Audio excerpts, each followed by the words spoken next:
Chapter 99. Han Xiao followed the tracks, and all he could see was a boundless desert. The tracks left behind by Luo Qing and the rest were as obvious as the folds on a piece of white paper. The radar showed their current location so that he would not get lost. They were currently heading towards the outer edge of the Samar Desert. The weather calendar showed that a sandstorm had occurred in this area not long ago. The monotonous desert scenery made Han Xiao feel tired.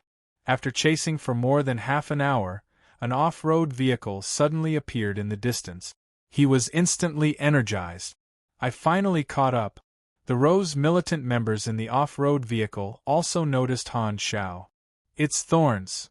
Su Li exclaimed. Luo Qing's face tensed up. He quickly looked around and realized that there was only one vehicle chasing after them. He was instantly enraged. "You dare to chase after us alone? Do you think we are easy targets? Turn around!" Boom! Boom!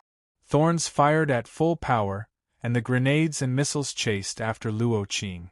Luo Qing retracted his head and said awkwardly, "Ahem, let's run for a while and wait for them to finish firing." Sparks flew all the way as the two cars chased each other across the sand dunes. The worn-out pilgrims trudged across the sand dunes with difficulty. The leading old pilgrim was panting heavily, and his clothes were drenched in sweat. He untied his water bottle from the back of his horse and gulped down a mouthful of water. However, he could not quench his thirst and fatigue. The old pilgrim turned around and looked at the group. Everyone looked listless, and the remaining few were the last of the pilgrims. The old pilgrim recalled the time when he was young. Tens of thousands of his compatriots had embarked on this journey. After years of hardship, only 20 of them were left. Some had died and some had given up. Sometimes the old pilgrim could not help but doubt the existence of Felonia. However, if he gave up, he would be denying his many years of perseverance. The sound of engines could be heard from afar. Han Xiao and the Rose militants' vehicles appeared in their field of vision. The pilgrims were not surprised. When they saw that the two vehicles had no intention of crashing into them, they were relieved. They stood still and waited for the two vehicles to leave. At this time, a small missile missed again and hit a patch of sand. At this time, a sudden change occurred. The ground suddenly shook. At the place where the missile exploded, the desert caved in, and the quicksand slid down, revealing a black hole. The hole kept expanding, like the mouth of the earth. The appearance of the quicksand proved that there was a huge hole under the desert. "What is that?" The pilgrim looked in the direction of the cave, his mouth wide open. "You have discovered the hidden location, Felonia 08. You have gained 1000 exploration EXP. A bounty hunter, Rose militant. Hidden requirement met." Han Xiao almost slipped and overturned the car. "What the hell? How could he be so unlucky? How can I waste my luck in such a place? How can I fix this?" The quicksand cave was still expanding. He recalled that a sandstorm had passed by here a few days ago. Perhaps it was because of the change in the sand layer that his cannon had caused a chain reaction. Although he was curious about what Felonia was, it was more important for him to kill Rose militant. He left a mark on the coordinate radar and continued to chase. The two vehicles sped away quickly. The old pilgrim's hands were trembling. He was excited and called out to his companions behind him. That must be Felonia. Let's go there quickly." The pilgrims were excited. They could not wait and walked towards the cave that was gradually stabilizing. "Felonia's treasure! Felonia's treasure!" The old pilgrim mumbled to himself as tears streamed down his cheeks. He felt that his years of persistence were finally paying off. After chasing for a few more kilometers, Thorns ran out of ammunition. No matter how fierce the firepower was, it was bound to run out eventually. However, Han Xiao let out a long sigh of relief. This chase was finally coming to an end. Those ladies in front should stop now. If they don't stop, they will be too cowardly. That guy is finally done shooting. Su Li was the creator of Thorns. She immediately noticed that something was wrong with Thorns. Luo Qing heaved a sigh of relief and shouted, "Turn around!" The two vehicles were about 400 meters apart. Han Shao had already stopped his vehicle. When he saw Rose Militant's off-road vehicle turn around, he smiled and kept shooting with his sniper rifle. 400 meters was enough for him to shoot 8 to 10 shots. 4 bullets pierced through the bulletproof glass. The 5th bullet was aimed at the driver. Luo Qing, who was in the passenger seat, raised her hand and blocked the front of the driver. The bullet seemed to have hit an invisible barrier. A ripple of white light appeared in the air. The bullet was flattened by the recoil and turned into a metal cake that floated in the air. A force field mutant. Han Shao squinted his eyes. He felt that this was a tricky situation. Although there were many strange mutants, some people could awaken similar mutants. The force field mutant was a big branch of mutants. Force field, elemental control, physique enhancement, and transformation were all common mutants. The force field mutant was able to control objects from a distance. They could form barriers out of thin air and condense invisible collisions. It was a natural counter to gunners. With that in mind, Han Shao immediately stuffed a Haim bullet into his mouth and fired again. Luo Qing blocked the bullet with her force field like before. The bullet was flattened and released a light green poisonous gas. Everyone in the vehicle was poisoned. They felt dizzy, their chests were tight, and their HP dropped continuously. Han Shao knew from the battle information that Luo Qing was also at level 30 like him. Her force field mutant had not reached the stage where she could control gases. The next bullet was a high explosive one. It set the interior of the vehicle ablaze. However, it was quickly extinguished by the fire extinguisher. This was a vehicle used for escape. There was a fire extinguisher in the vehicle to prevent accident. Han Zhao's plan to force the enemy to abandon the vehicle had failed. However, he was not discouraged. He fired another 2 Haim bullet. The Rose Militant's off-road vehicle was surrounded by a thick green poisonous gas. It looked like a plague tank. After a few shots, the enemy was only 100 meters away from him. Han Shao put away his gun, stepped on the accelerator, and rammed into the off-road vehicle. Su Li's expression changed slightly. She quickly said, "Get out of the way. Thorn's armor is too thick. We can't ram through it." The driver heard her and quickly turned the steering wheel. He wanted to brush past Thorns. Han Shao saw this and turned in the same direction.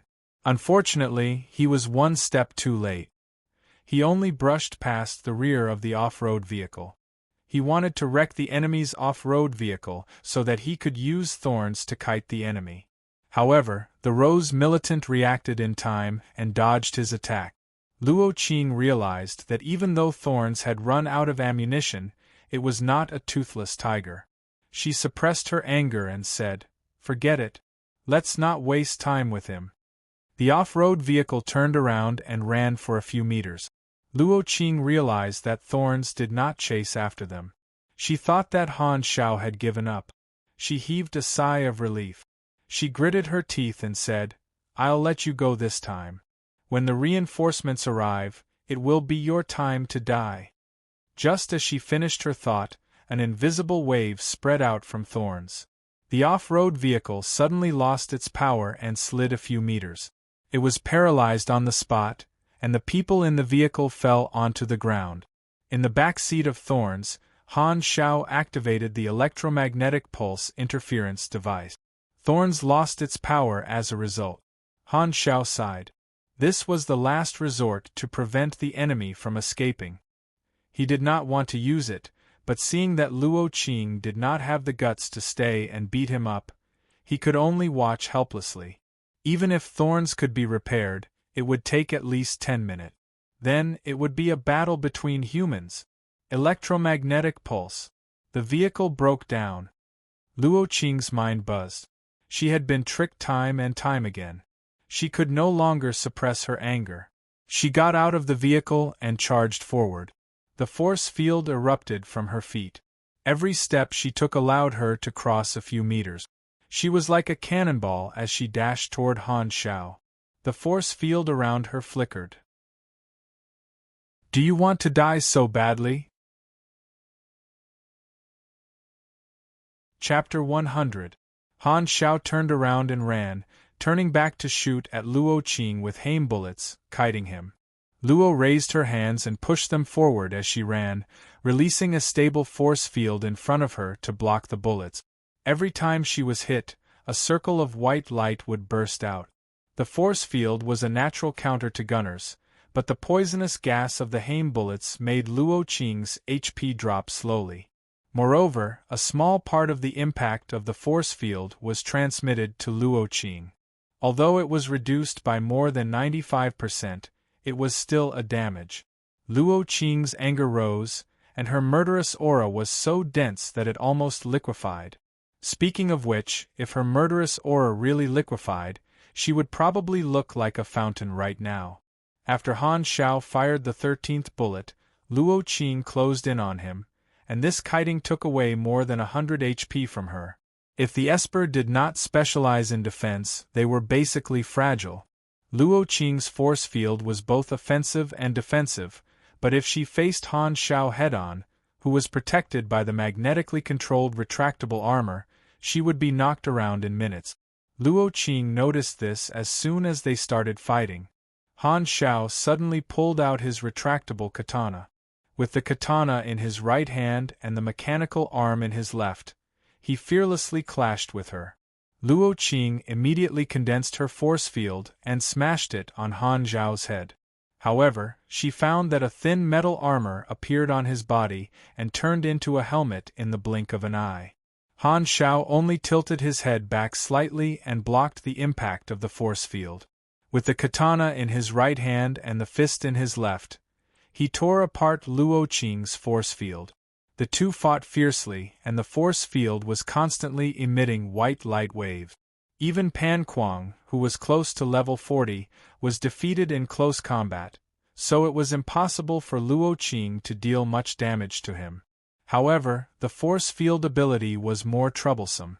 It could attack from any angle without warning, interrupting Han Xiao's attacks many times. Force field, throw. Han Xiao suddenly felt an invisible force hit his knee. Luo Qing took the opportunity to open up a distance. Her breasts were undulating, and her lungs were burning. The high-intensity battle had drained her stamina. Espers consumed a lot of stamina, and she had squeezed out stamina many times to replenish her energy. She was exhausted and looked at Han Xiao in shock. This sniper was 2F** king good at fighting. He was even more difficult to deal with than a pugilist. Tut tut tut. The remaining mercenaries of Rose Militant had finally closed in on him. The first thing they did was to focus their fire on Han Xiao, but he managed to evade their attacks with slide-step consecutive shots. Han Xiao activated Overload, and with a series of continuous attacks from his Berserk Eagle, the mercenaries fell to the ground with blood spurting out of their mouths. Only Su Li managed to dodge the attack. His movements were vigorous, and he had the free and easy demeanor of a martial artist. He wore a pair of specially made black gloves. On the gloves were patterns that looked like an electronic motherboard. They were currently shining with a dazzling blue light. Han Zhao's sharp senses felt a trace of danger. Mechanical pugilist. Su Li quickly closed in on him and pressed her hand forward. Her movements were light and weak. Han Zhao's eyes suddenly narrowed as he recognized the origin of the gloves. Su Li's threat level increased tremendously in his heart. He quickly turned around and dodged. He did not dare to face her head-on. He focused his two guns on Su Li, wanting to get rid of her first. However, Luo Qing immediately closed in on him and blocked the bullets with her force field. The three of them fought endlessly in the desert. Su Li's gloves made Han Zhao's movements somewhat restricted. The two women quickly discovered this point and used it to their advantage, quickly gaining the upper hand. The situation gradually developed in a direction that was disadvantageous to Han Xiao. If I don't pay a price, it will be difficult to get rid of these two. Han Zhao's eyes narrowed, and he suddenly closed in on Su Li. He had always been fearful of Su Li's gloves. This sudden collision stunned Su Li for a moment. Her gloves subconsciously pressed on the magnetically controlled retractable armor on Han Zhao's chest. The electric current and the high temperature suddenly exploded. The durability of the retractable armor dropped by almost 100 points in an instant. This was the first time the magnetically controlled retractable armor had lost so much durability in one hit. Han Zhao's chest was burning. The temperature had exceeded the heat resistance of the magnetically controlled retractable armor and hurt his body. He did not have time to look at the interface. Taking advantage of the short moment when he was close enough, he stabbed Su Li's chest with the wind cutter blade. Facing Su Li's shocked eyes, the berserk eagle fired crazily at her forehead. Mechanics without armor were very fragile. All the bullets in the berserk eagle's magazine were shot out. Bang, bang, bang. I'm going to lift your skull. Kill one first. Luo Qing roared and took the opportunity to hit Han Zhao's back. A sharp pain came from his spine, as if it was about to be broken. Han Zhao endured the pain and slid forward.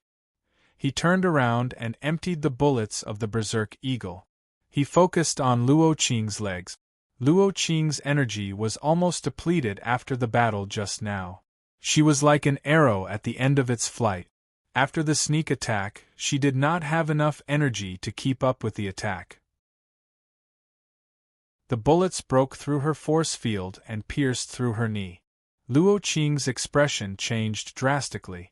She knew very well how fatal it would be to lose one's mobility when facing a sniper. In a hurry, she wanted to end the battle in one go. She gathered all her force field and wanted to injure Han Zhao's legs. However, the moment Han Zhao succeeded, he pulled away. The force field exploded where he was originally standing, creating a huge crater. Luo Qing's heart sank. Her legs were injured, and she was now a target. Han Zhao was sniping from afar, and she could only passively block. Her energy would eventually run out. Despair appeared in her heart. It's over. Bang, bang, bang. From afar, Han Zhao shot steadily with his sniper rifle, wearing down Luo Qing's energy one shot at a time. Under her unwilling and angry eyes, Han Zhao shot her in the head. You have killed Luo Qing, LV-30. You have received 12,000 EXP.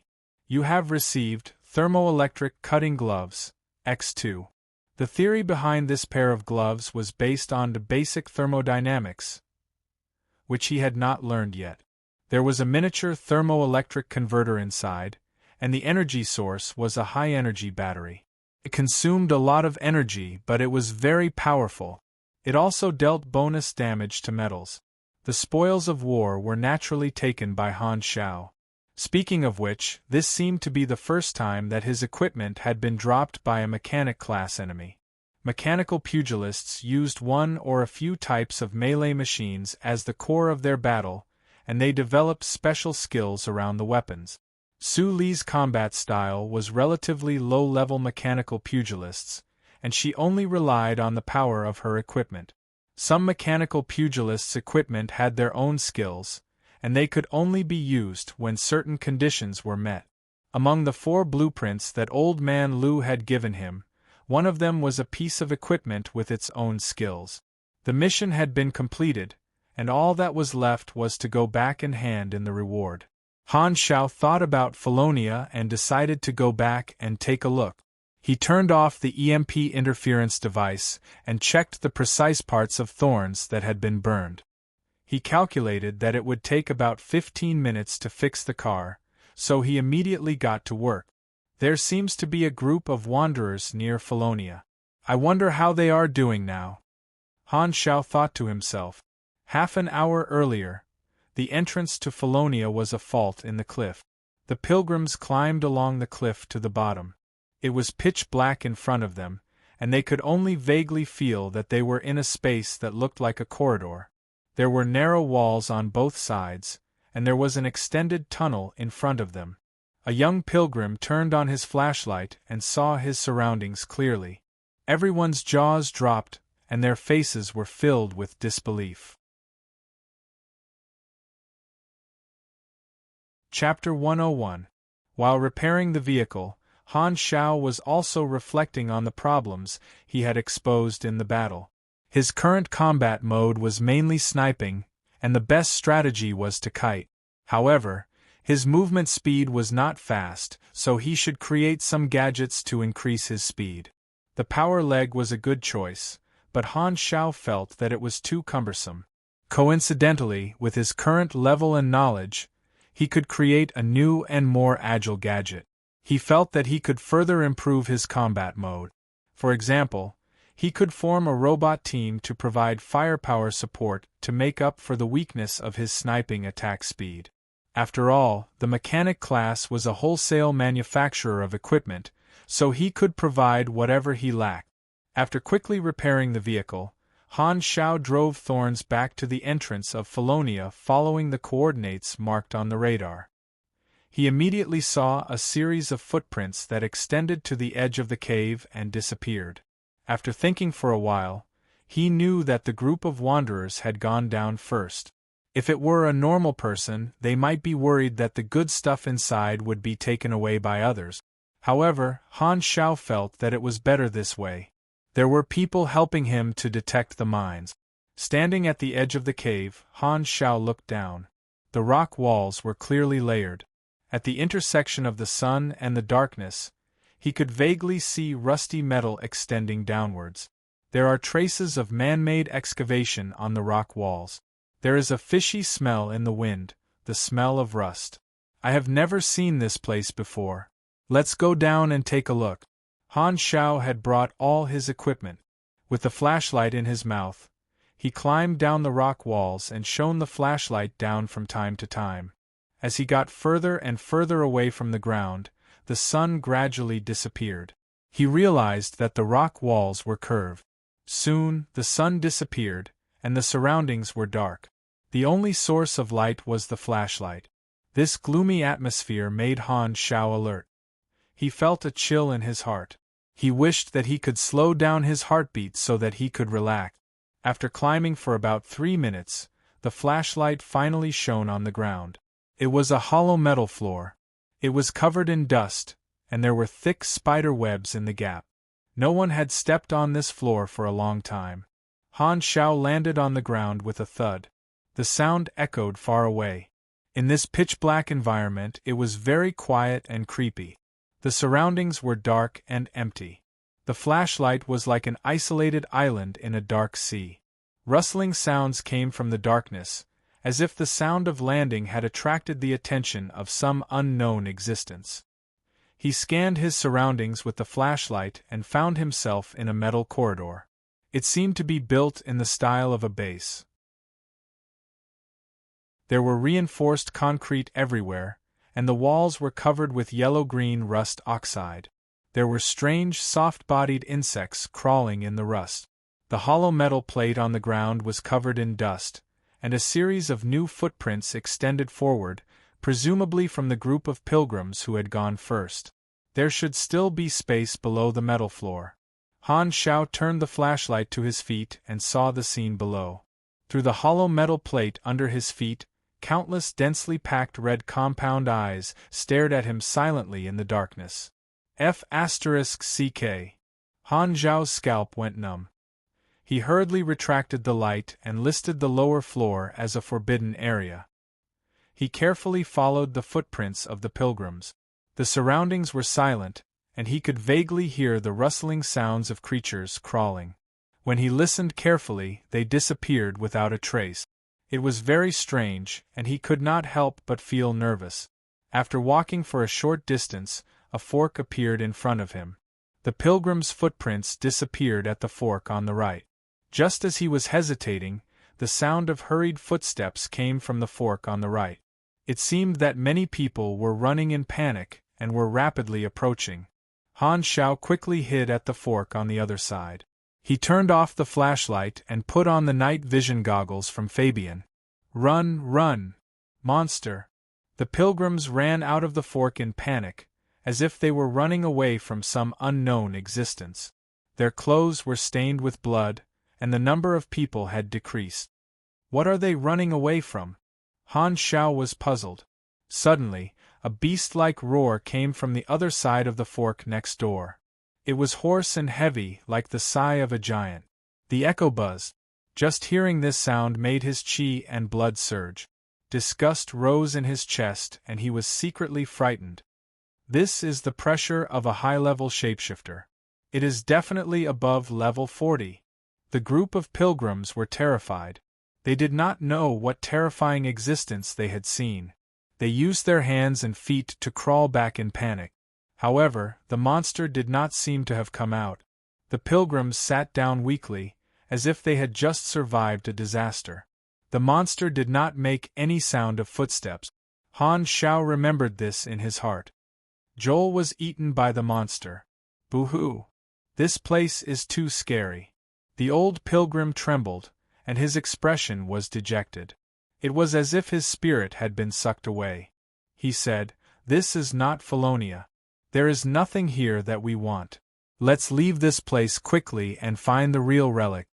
A legendary magic relic should be filled with mystery and ancient aura, engraved with countless mysterious lines that he could not understand, and the main body of the relic should be stone. However, this was just a man-made steel base. He saw the emblem of the country that had passed away on the wall. This was a secret military base of the old country. The pilgrims were silent. A young man opened his mouth and said, "Maybe this is the real Felonia." The old country found the relic and built a base here in order to research the treasure of the desert. The treasure of the desert, the legendary treasure of Felonia, could control the Samar desert. The old pilgrim shook his head and smiled bitterly. Impossible. If the old country had the treasure of the desert, it would not have been destroyed. This is not the place we are looking for. The real relic of Felonia is still hidden in a corner of the desert, the old pilgrim said firmly. The pilgrims supported each other and left. After listening to their discussion, Han Shao finally solved some of his doubts. As far as he knew, there was no magic in the blue star. The so-called treasure of the desert could only be the result of some technological weapons. But people always have an inexplicable confidence and unrealistic fantasy about mysterious things that they do not understand. This reminded him of a story. When the flood came, a man prayed to the gods on the roof of his house. God sent a boat to save him, but he only hoped for a miracle. He did not know why the pilgrims believed that Felonia was related to magic, but it did not seem to have anything to do with him. Or was this a hint for another hidden mission? After calming himself down, Han Shao waited until the pilgrims were far away before he showed himself. He was hesitant when facing the fork. The pilgrims had pointed out that there was a monster on the right, which was very dangerous. However, the left was unknown and could be even more dangerous. How should he choose? According to my experience, the pilgrims were acting as the guides of the dungeon. They had pointed out that there was a monster on the right. This was an obvious signal, but it could have two meanings. The first was to warn me not to go to the right because there was a monster. The second was to mislead me into going to the left. Han Shao gritted his teeth and decided to go to the right. The unknown was scarier than the monster. He still remembered that there were many red eyes on the lower level. If he encountered those things, even if he did not die, he would lose a layer of skin. He put on the thermal cutting gloves and did not use the flashlight. Instead, he used the night vision goggles and entered the fork on the right. His vision was dark green, and he could barely see the road ahead. There were huge footprints on the ground that were different from those of a human. They were probably left by the monster. It also had 2 legs and 5 toes. According to the height ratio of a human, this monster was about 3 meters tall. After walking for a while, a room with an open door appeared in front of him. The monster's footprints extended to the door and stopped abruptly. Han Shao quietly approached the door and smelled a stench. It smelled like rotting meat and a hint of fresh blood. He stuck his head in and looked inside. A pair of bell-sized eyes were staring at him from a height less than half a meter away.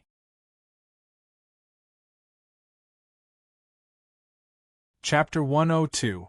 The magnetically controlled retractable armor was on standby. Han Xiao was ready to fight or escape. However, the owner of this pair of giant eyes was only looking in the direction of the door. It stood there motionless as if it did not see Han Xiao. Photophobia? Han Xiaoxin was overjoyed. Luckily, he did not turn on the flashlight. Otherwise, he would have followed in the footsteps of the pilgrims. This monster was more than 3 meters tall. Its body was barely recognizable as a human. Its body was covered with bulging muscles. The layers of muscles were like small hills, but there was no sense of strength or beauty. It was like a bloated mountain of flesh. It only made people feel disgusted. The muscles were rotting, and there were even holes in some places. There were white and fat maggots crawling leisurely in the rotting flesh. Compared to the huge body, the head and neck were very small. The skin was pulled by the bulging muscles, and the facial features were extremely out of place. It looked very impactful. People could not help but think of words like deformed, painted ghost, and solar night. Han Xiao glanced at the layout of the room. There were a bunch of medical equipment and 4 experiment pods that he did not know what they were for. 2 of them were squashed flat, one had its door open, and the other was closed. The experimental pod was connected to a transparent container. There were only traces of dried fluorescent light left in the container. He carefully retreated. Seeing that the monster did not move, he breathed a sigh of relief and continued to move forward along the corridor. Soon, he encountered the second and third metal doors, but they were all blocked by the rusty alloy door. The card reader beside the door was almost rusted into iron slag and was completely scrap. Han Xiao did not give up. He struggled to open the card reader and look at the model. He could not tell. That was not important. This should be a secret military base from decades ago. But for some reason it was abandoned. It seems to be a biochemical experiment. It looks like it failed, or maybe it succeeded. That muscular guy does not look like a normal creature. Wait, this corridor is too long. How big is this base? The dark corridor was silent, and the deeper they went, the more the darkness seemed to condense. The vision range of the night vision goggles could only reach up to 5 meters away. Any further and it would be pitch black. Han Xiao was glad that he didn't have claustrophobia or deep-sea phobia. The sense of crisis was like the tip of a knife hanging in front of him. Even with Han Xiao's big heart, he felt cold sweat coming out from all parts of his body. This was completely the instinctive reaction of a living creature in the face of an unknown danger. Being too nervous would affect the emergency response. He hurriedly said in his heart, "My heart is as clear as ice. I won't be alarmed even if the sky collapses. I'll be calm when the wind blows." He didn't know what he was talking about, but he wasn't that nervous anymore. Along the way, he passed by more than a dozen doors. Only the door of the first room that the monster was in was open. The rest were sealed. Suddenly, they reached the end of the corridor. There was an even bigger door, which should be the main room. The alloy door was only lowered by a third, so they could enter. This was the second room that they could enter. According to the principles of the dungeon, they should be able to find some useful information here. The room seemed to be a large laboratory. There were rusted equipment everywhere. In the middle of the room was a row of experiment cabins similar to the first room. Looks like there's no danger. The dust choked him, and the smell of decay was pungent. A corpse was lying beside the experiment table. It had already dried up. There were pieces of cloth hanging from the body. It was vaguely possible that it used to be a white coat. Han Xiao found a file on the table beside the corpse. He reached out to sweep the dust away, trying to find some useful information. He looked at it and realized that it was a diary. July 13th, the professor made the 67th modification of the Felonia serum. He injected it into the mice for the experiment. The effect was very satisfactory. It finally met our expectations for the serum. If there are no abnormal reactions, we can start the human experiment. July 17th, the mouse test subject died. Another failure. The cause of death was organ failure. Experiment appendix torn. The professor seemed very depressed. He locked himself in the room. When I passed by, I heard the sound of him smashing things.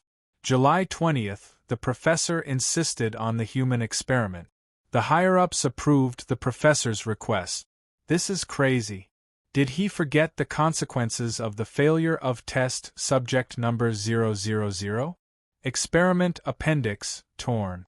July 26th, the base issued a new rule.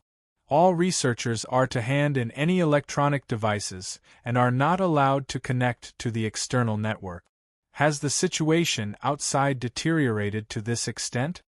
August 5th, this is the 7th day after test subject number 008 was injected with the Felonia serum.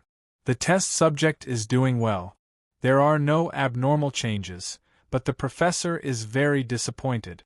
August 11th, the higher-ups asked us to evacuate. I heard that the battle was very bad. They want to preserve the remaining forces. Everyone is very scared, including the professor. No one wants to believe that we lost the war. Actually, I was already mentally prepared. Previously, the number of soldiers in the base had been decreasing. I knew that was because the front line had suffered heavy losses. Damn it. If I didn't change my profession from being a field doctor, I wouldn't be trapped in this depressing base. Everyone's face is lifeless. I can't see any vitality. I hate this place. August 14th, we will evacuate tomorrow. We will take refuge in Base 03. Time is tight. All the test data of the Felonia serum has been backed up.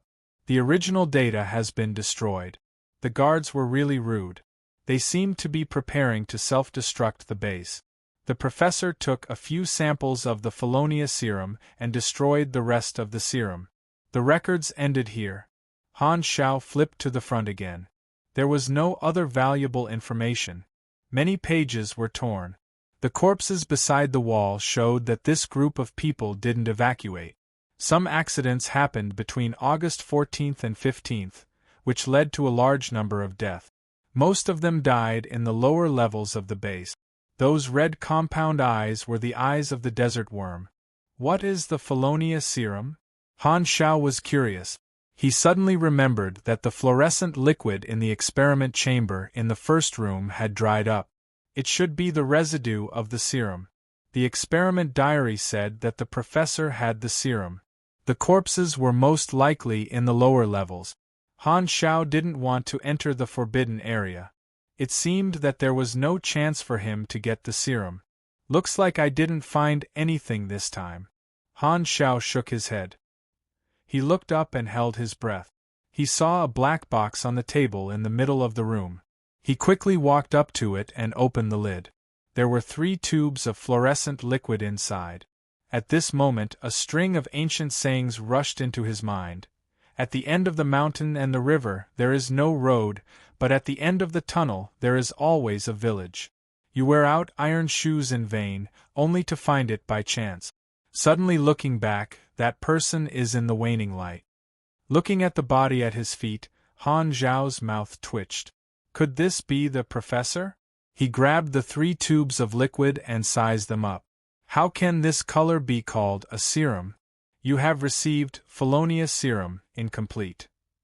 X3 Felonia serum, incomplete, a type of biochemical medicine that strengthens the body.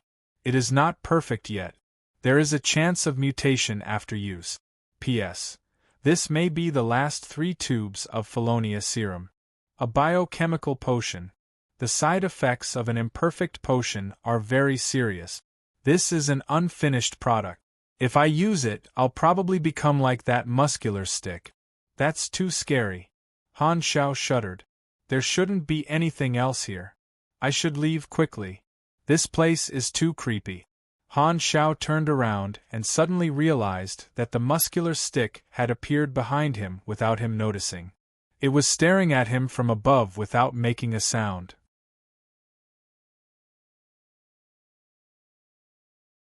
Chapter 103. The monster raised its thick arm and smashed it down like it was swatting a fly.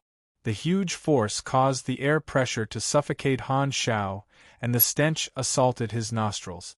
Han Xiao's reaction was lightning fast. He slid like a loach and dodged the attack by a hair's breadth. The strong wind blew his hair into a mess. The monster's palm hit the ground with a loud bang. A hole was formed in the ground, and a circle of dust was raised. Han Xiao quickly held his breath and squinted to prevent the dust from flying in. He pulled out the berserk eagle and fired. The bullet hit the monster's rotten flesh, and the stench of pus splashed out. You have dealt 57 damage to test subject 002. You have entered combat mode. Based on your level, you have received the following information. Test subject 002 level, 42 class. The low-level biological aberration Yendi to HP conversion ratio, 100 attributes. 65 STR, 20 DX, 60 Yendi, 90, 1 INT MYS. Charm, Luck, Energy, 0 Energy rank, Health points, 1854/7800 Continuous decay, Status, Severe decay, -25 DF, -30 Yendi, Severe deterioration of all senses talent. Low-level aberration, +5 STR, +10 Yendi Intermediate strengthened life, additional increase in HP conversion ratio, 130. Skills. A silent walk LV12, a smash LV8, a charge LV5? The level cap of all professions was not 10. Some high-end professions and special professions had a higher level cap. Biological aberration was a special type of profession. Han Xiao fired both guns consecutively. The large-caliber penetrating bullets bombarded test subject 002's body, creating bullet holes. The sound of gunfire could be heard from afar. After making such a big commotion, I have to end this quickly. Han Xiaoxin's heart sank. Fortunately, test subject 002's condition was very bad. If it was full health, he would have turned around and run immediately. Test subject 002 did not seem to feel any pain. It lowered its head and rushed over in large strides. It gave Han Xiao the feeling of a steam locomotive crashing into him. This caused his heart to involuntarily shrink. Han Xiao sheathed his gun and pulled out his katana. The retractable katana slashed viciously at the monster's head. With a clang, the katana penetrated the monster's skull, causing pus to splatter everywhere. He had also taken a lot of damage from test subject 002's collision. He only had time to put his hands in front of him to block the attack. He felt like he was facing a charging rhinoceros head-on. He couldn't stabilize his body and stumbled backward, knocking over 2 test benches. His arms were in great pain, and his chest was filled with a stifling sensation. The contusion status appeared on the interface. The katana was embedded in test subject 002's skull, and yellowish-white pus continuously flowed out from the wound. The monster opened its bloody mouth wide, as if it was roaring, but its decayed vocal cords could only produce hoarse cries. Both of its fists carried a strong gust of wind and dust with them. However, Han Xiao could clearly see the trajectory of the attack. His 48 points of dexterity were more than double the monster's. The collision just now was clearly the monster's skill, and it could not be used continuously. Han Xiao also took the opportunity to test whether the enemy had any vital point. The conclusion was very clear. This monster really did not have a brain. Even if its head was chopped off, it could still move. Han Xiao brushed his fists and dodged. He quickly went behind test subject 002. He rubbed his palms together and activated the thermoelectric incisor glove. He pressed them on the back of test subject 002's heart. The surface of the gloves lit up with a dazzling blue and white light. It was extremely dazzling in the dark. The contact area exploded with an extremely high temperature, quickly burning through the rotting flesh of the monster. A burnt smell quickly filled the air. His palms sank into a viscous organ. He violently stirred, and white smoke rose from the wound.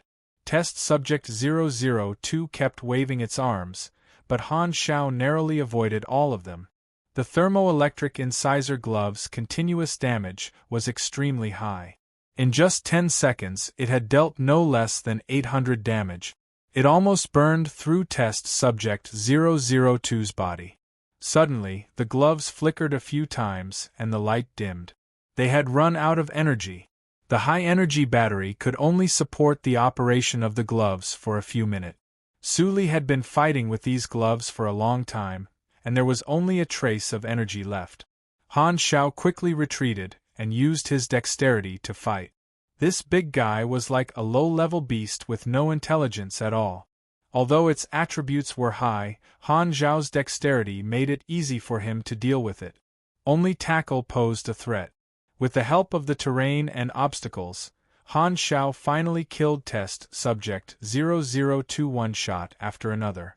The monster swayed around like a drunk and fell down with a loud bang. Pus slowly flowed out from the muzzles all over its body. You have killed Test Subject 002, LV-42. You have received 32,000 EXP. As you have killed a target 10 levels above you, you have received an additional 280% EXP, total EXP, 89600. Your damage output, 23.7%. You have received an additional 21,235, 23.7%. EXP. The rustling sound became louder and louder, as if it was right next to his ears. There were many densely packed appendages coming out from the gaps of the hollowed-out metal plates under his feet. Han Zhao's expression suddenly changed. He ran back the way he came. There was a loud sound of metal colliding with metal in the distance, accompanied by a beast-like roar. He could vaguely see something moving toward him. All signs indicated that he had triggered some sort of event by killing this monster. The one that Han Shao had killed was Test Subject 002, and the diary stated that the last test subject was 008. There were a few more monsters like 002, and they might even be stronger. They were wandering around some corner of the base. Now that he had gotten what he wanted, if he didn't run now, was he going to stay for the new year? Surrounded by all kinds of noises, Han Shao ran as fast as he could. Fortunately, he was not in any danger. He quickly climbed up the cliff and returned to the surface. The sun shone on his body, and his tense nerves gradually relaxed. The atmosphere in the abandoned base was too gloomy. The sense of danger everywhere made him feel as if he was walking on a tightrope. Only now did he feel better. In his arms were the 3 vials of Felonia serum. Han Shao was not sure how valuable they were, but now was not the time to check his loot. It would not take long for the various forces in Sumar to discover the abnormality in this place. With that in mind, Han Shao immediately drove away. An hour after he left, many vehicles arrived at the entrance of Felonia and surrounded the entrance of the cave. The leaders of the various forces hurriedly informed their financial backers, while the armed forces stared at each other covetously. The financial backers had given the order to explore the place first. Therefore, the armed forces temporarily stopped fighting and sent out small teams into the base. The dark and gloomy atmosphere was slightly diluted. There are desert worms in the lower level. Ask the people above to send down the flamethrowers. Someone was holding a cone-shaped flamethrower and burning the dead insects through the hollow metal board, making ear-piercing screeching noises. The smell of roasted insect meat mixed with the rotten smell of the base was nauseating. The desert worms were about 40 to 80 centimeters long. They looked like centipedes with shells on their back. There were tentacles and red compound eyes on their head. Their chelicerae were strong enough to break a human's bones and were used for feeding. There were thousands of desert worms in the abandoned base, and they soon started to counterattack. The worms climbed to the upper level and swept in from both ends of the tunnel. The mercenaries temporarily formed an alliance and formed a defensive base. They used flamethrowers and bullets to repel the worms. When the situation was stabilized, the worms suddenly dispersed. A few rotting giant bodies rushed out. They walked silently and knocked away a few mercenaries while braving the flames and bullet. They created a gap in the mercenaries' formation. The mercenaries were shocked. What the hell is this? It's disgusting. Quickly fill in the gaps. F***CK, the worms are coming in. Kill the monsters first. Wait, there are 3 more monsters. Requesting firepower support. I repeat, requesting firepower support. The sound of gunfire lasted for a long time before it turned into a deathly silence. The ground was littered with burnt worm corpses and bullet casings. The few test subjects were riddled with holes. The mercenaries had suffered heavy losses, but at least the battle was over. Gatton kicked a test subject's corpse and thought to himself, "This seems to be a biochemical test subject." After tidying up the battlefield, the mercenaries began to explore the base from top to bottom. They blasted open the sealed rooms, but they didn't find much. Most of the things inside were rusty experimental equipment. There were, however, some paper records of the base that had been plundered. The most valuable things were the traces of the dried blood serum and the test subjects' corpses. The people behind these mercenaries needed these things. They might be able to find a specialized biochemical laboratory to replicate the effects of the serum. However, from the looks of the test subjects' deformities, the serum was still incomplete. When the mercenaries arrived at the large laboratory where Han Shao had been, they were stunned. There was a new test subject, 002, lying there with fresh wounds. Someone beat us to it.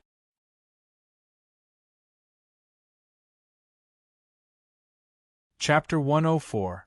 The trip to the Samar Desert had come to an end. The time limit for the mission was 15 days, but Han Shao had only spent 6 days to complete it.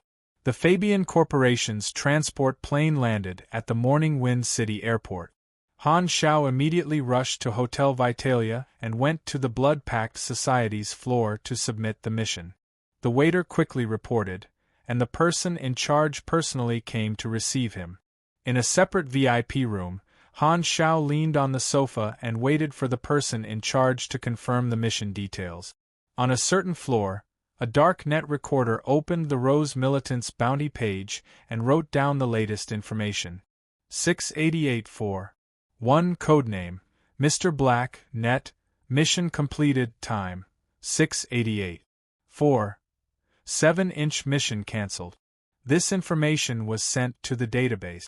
At the same time, all the assassins in the Blood Pact Society received a message informing them that the Rose Militant's bounty had been cancelled.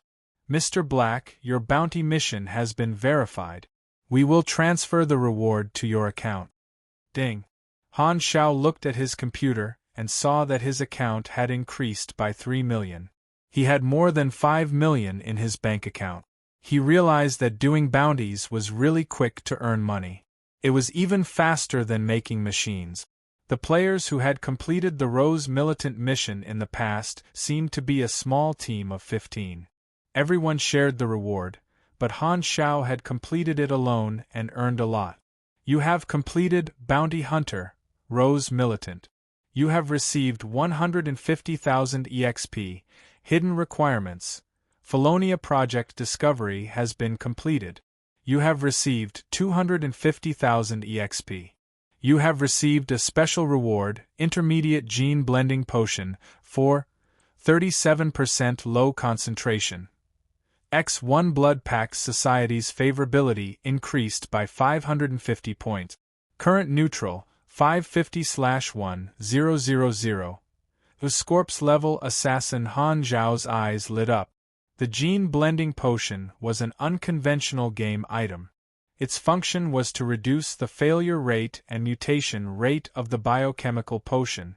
Biochemical potions were a common type of potion that increased one's attribute. However, any biochemical potion had its own risk. There was a chance of lowering one's attributes and causing mutation. Biochemical potions also conflicted with each other. The gene-blending potion could make up for the shortcomings of the biochemical potion to a certain extent. I see. If I didn't enter the abandoned base and didn't find the Felonia serum, this unknown reward wouldn't have been effective. Han Xiao figured out the crux of the matter. The reward was linked to his actions. This was an additional reward for the exploration.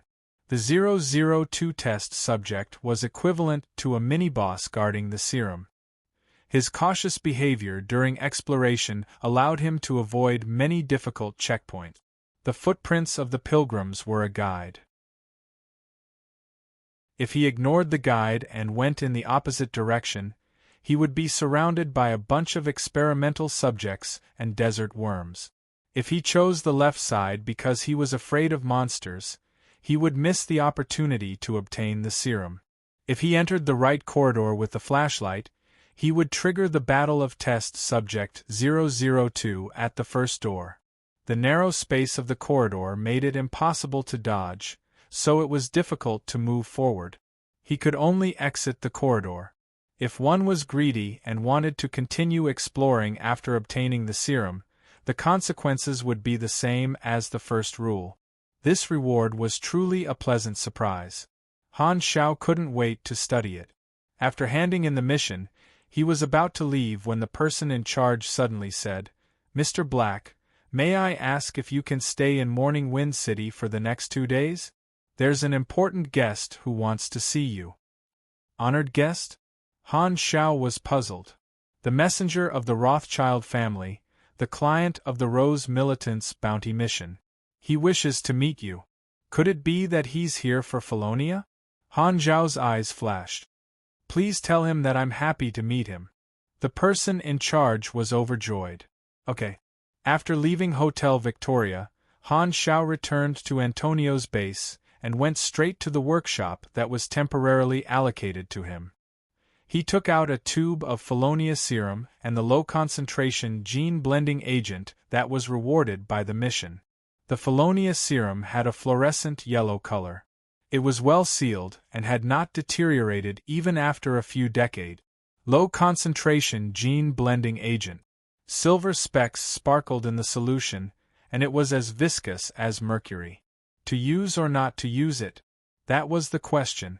The Felonia serum was a hidden item that he had never seen before. However, the mid-level gene-blending agent could greatly reduce the risk and was very reliable. Han Xiao calculated the success rate and the losses. In the end, he decided to do it. With the gene-blending agent, even if the serum failed, he would not become a muscle dummy like the experimental subject.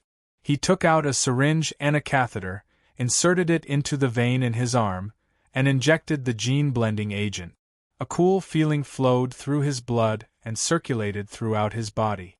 It was as refreshing as eating ice cream on a hot summer day. Even his soul felt calmer. The gene-blending agent was harmless to the body. If it was not activated by the biochemical agent, it would gradually dissipate. Han Xiao took a deep breath and started to inject the Felonia serum. The fluorescent agent was injected into his blood through the catheter. The swelling sensation exploded in his body. Han Xiao gritted his teeth. His whole body was in so much pain that he could not control it. He felt as if his body had exploded into a paste. His bones were crushed, his veins were torn, and his flesh was melting. The inhumane pain struck his brain again and again, and he almost fainted. When players used items and created machines, there was a limit to the amount of pain they could feel. However, he wanted to experience it in real life. Of course, to him, the benefits far outweighed the disadvantages. He had already gained a lot from it, but he had to bear the cost of 100% of his senses. After an unknown amount of time, the pain slowly subsided. Han Zhao's eyes were bloodshot. He let out a deep breath. He felt that his nerves had been severely damaged. He lowered his head and looked at his body. Luckily, he did not become muscular. He still looked the same as before, and he still looked as handsome as before. He did not have the energy to look at the interface just now. Only now did he realize that the interface was flooded with messages.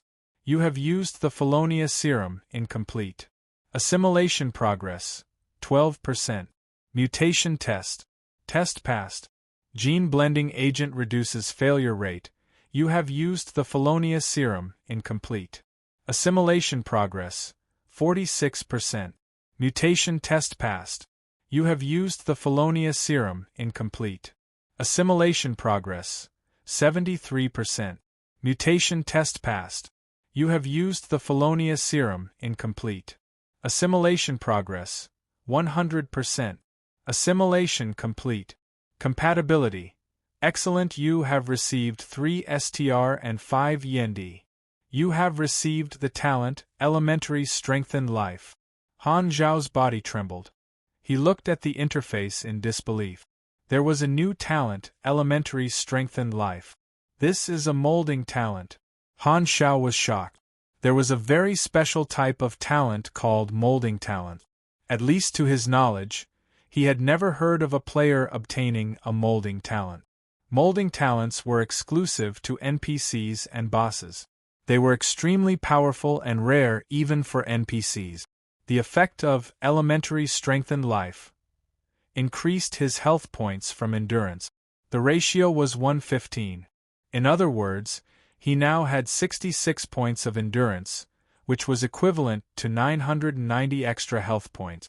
His health points had almost doubled. He now had more than 2,000 health points. Furthermore, this effect increased his health points along with his endurance. At level 30, his health points were already more than 2,000. Even the level 38 pugilist Pan Kuang did not have as much health as he did now. Is it because my template is an NPC? Han Zhao guessed. He could even issue missions to players. It was not impossible for him to have a molding talent. If a player used the Felonia serum, they would only gain attribute points and would not awaken any talent. If this talent is paired with my magnetically controlled armor and future mechanical armor, I'll be able to make my enemies vomit. Han Zhao was pleasantly surprised. He was very satisfied with this talent. His health had increased by a large margin. The rewards from this mission were quite bountiful. Mission rewards, killing enemies, and crafting rewards had accumulated more than 700,000 experience points. He counted the blueprints. There were 19 of them. He only needed one more to complete the class change mission. Han Zhao thought for a while and decided to create equipment that increased his movement speed. Do you wish to proceed with Knowledge Fusion, LV4 Basic Electromagnetic Theory, LV3 Basic Energy Theory, LV4 Basic Mechanical Engineering, LV2? 20,000 experience points. There were quite a few blueprints for this combination. Han Zhao was not sure if he could get the equipment he wanted. He planned to try the fusion 3 times. If he could not get the equipment after 3 tries, he would try to create his own. On the 3rd try, he got the equipment that met his requirements, the skateboard shoes. Han Zhao scratched his head. One of the first 2 blueprints was completely useless. He could not say whether he was lucky or not. Being able to fuse the blueprints saved him a lot of time. The full name of the skateboard shoes was Electromagnetic Levitation Power Boot. It could be used alone or mounted on a small mechanical suit. It could greatly increase one's movement speed without hindering one's ability to dodge attack. The other 2 blueprints were coincidentally created. One of them was called Swarm and the other was called Heart. You have completed the class change mission. Class change successful. You have received a new class, Trainee Mechanic. Plus 50 energy, plus 1 DX, plus 1 YND, plus 4 INT. You have received 3 free attribute points. You have received 1 potential point. You have learned Fine Repair. You have learned Intermediate Strengthening.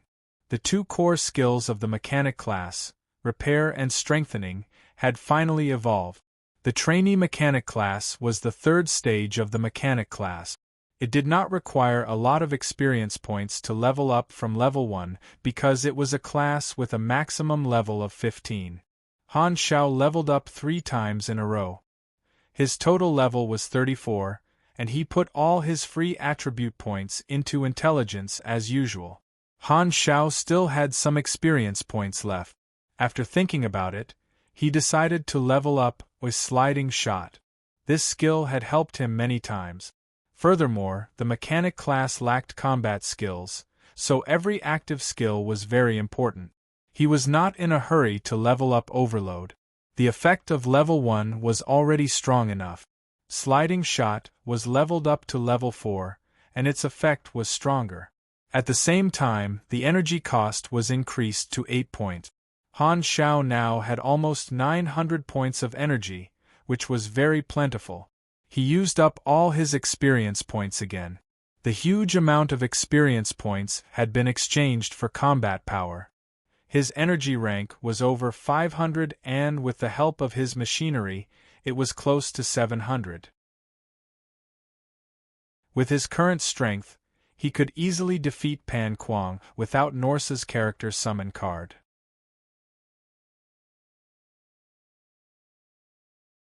Chapter 105. With a large sum of money in his pocket, Han Xiao could afford to spend lavishly. He bought a new batch of parts from Fabian.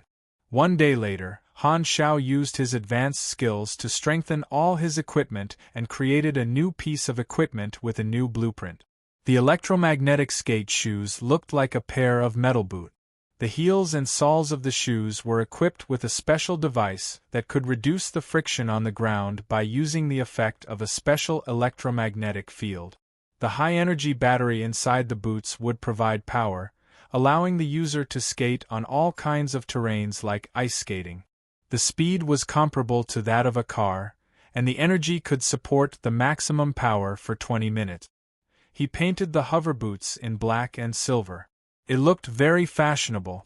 He also added a layer of breathable mesh and a sponge pad. The outside was covered with a layer of leather. It was very comfortable to wear and could be worn during normal times. There was no need to change into it during battle. Soon, the Rothschild family came looking for him. In Hotel Vitalia, Alphonse was sitting in the VIP room with his hands on his knees, waiting for the arrival of the guest. The door opened and Han Xiao walked in. Alphonse stood up and extended his hand elegantly. His voice was mellow and magnetic. "Alphonse, I am from the Rothschild family. I have something to discuss with you." Han Xiao extended his hand and shook his hand. He felt Alphonse's thumb pressing on his hand. He shook it steadily and firmly. This kind of handshake was a habit of a person in a high position. It was a territorial gesture that gave the feeling of wanting to control the other party. Han Xiao was very familiar with this kind of handshake. His old man shook hands with others like this. The principle was actually very simple. It was like how a pervert would scratch the back of a girl's hand when he shook hands with her. Different positions, occupations, and identities had different habits. Subordinates who asked for help from their superiors, men who wanted to show their gentlemanliness in front of women, strangers who met for the first time, and two people who were in a high position fighting openly and secretly. Alphonse's position was obviously not a simple messenger. Han Xiao had already guessed the purpose of the Rothschild family's visit. The two of them sat down and Alphonse said, "The Rose Militant's bounty has been out for almost 3 years. Countless assassins have returned empty-handed. Mr. Black, I am very surprised that you were able to complete it alone." "You flatter me. It's just a normal operation. It's not worth mentioning, not worth mentioning." "You don't sound like you're not worth mentioning," Alphonse thought to himself. The two of them exchanged a few words casually. Han Xiao went straight to the point. "Our relationship is only that of an employer and an assassin. We have nothing to do with each other once the mission is completed. Obviously, you're not looking for me for the reward." "You guessed right. I'm looking for you to ask you some questions." Alphonse nodded and suddenly leaned forward. This action gave him a sense of oppression. He stared at Han Xiao and asked in a deep voice, "Did you go to an abandoned base in the Samar Desert?" As Alphonse spoke, he observed Han Xiao's expression and eyes. If Han Xiao showed any hesitation, he would immediately know if he was lying. His family had found out about the research project from the experiment log in the abandoned base, and they placed great importance on it. If he could get his hands on the Felonia serum, he might be able to discover something extraordinary. Unexpectedly, Han Xiao directly took out a tube of fluorescent yellow serum, placed it on the table, and said indifferently, "Name a price." Alphonse was stunned. He did not expect Han Xiao to be so straightforward. "This thing is useless to me. Since you want it, pay for it." Alphonse glanced at the serum. He was not worried that Han Xiao was lying. Those who dared to cheat the Rothschild family of their money were all dead. "How much do you want?" "That depends on your sincerity." Han Xiao chuckled and acted mysterious. This attitude gave Alphonse a headache. He hoped that Han Xiao did not know the value of the Felonia serum. However, judging from Han Xiao's reaction, he seemed to know the value of the serum. After hesitating for a long time, he gave a price that showed his sincerity but was not high enough. 1 million. Negotiations always started with a low price. Alphonse was prepared to pay a high price. There was no such thing as killing and robbing. They were all civilized people. Han Xiao stared at Alphonse for a while before saying slowly, "You don't seem to be sincere with this price." Alphonse was preparing for the negotiation. "I agree. These 2 vials of serum have been stored for decades. I'm not sure if they still have any effect. The value has been greatly reduced." "Wait, you agreed?" Alphonse was stunned. Han Xiao pushed the serum to Alphonse and chuckled. "Let's be friends." Alphonse thought that he was going to pay a high price, but Han Xiao's action made him feel good about him. Alphonse put away the serum and said, "The payment will be transferred to your account soon. You will also gain the friendship of the Rothschild family. You have unlocked a new faction reputation. The Rothschild family's favorability towards you has increased by 1,800 points. Rothschild family. Friendly 1-800/3000. Han Xiao smiled. Giving up some money in exchange for the Rothschild family's faction reputation was a good deal. Money could be earned again, but the opportunity to start a new faction was fleeting. Some tycoons and corporations had existed since the old era. After the baptism of war, some had died out while others had become more established. Their influence spread throughout the military, politics, and business of their respective countries. The Rothschild family was such an existence, and there was a lot of profit to be made. To the players, this was a support faction, and they could purchase some rare items and services. The Rothschild family was one of the Darknet's allies, and this was equivalent to finding a hidden backer in the organization. There were many benefits. Without the gene-blending agent, the Felonia serum could no longer be used. It was better to sell it in exchange for other benefits. He still kept a vial of the serum in his hand. Another million entered his account, and he now had 6 million in savings. Just looking at the numbers did not make much sense. For example, players in version 1.0 would be considered rich if they had more than 200,000 in savings when they reached level 30. Over 1 million was an astronomical figure. Only the assets of large guilds could reach that amount. The transaction was completed, and the atmosphere was much more harmonious. Han Xiao asked, "What's Felonia?" He was puzzled as to why a single vial of the serum would attract the attention of so many forces. Alphonse was in a good mood. He explained, there was a country in the Samar Desert that was involved in the old era's war. They started a large-scale research project called the Felonia Project. The name was taken from a legend in that country. The specific plan was to build many military bases and conduct research in more than 10 different fields. The serum you have is one of the research projects. Han Xiao was enlightened. So that's how it is. I thought there really was a magic ruin. Alphonse laughed. How can there be magic in this world? You're thinking too much. Han Shao could only chuckle. He rubbed his chin and thought to himself, there shouldn't be any magic on the blue star, but what's with this premonition? This was a dark and deep underground cave. There was no light source, and it was unknown how deep the cave was. Fine sand would occasionally fall from the cracks between the rock. A wind that should not exist reverberated in the cave. It was like breathing, and there was a faint rumbling sound that sounded like muffled thunder. Suddenly, 6 oval-shaped lights lit up in the dark. They were golden and arranged in 2 rows. They were symmetrical and neat.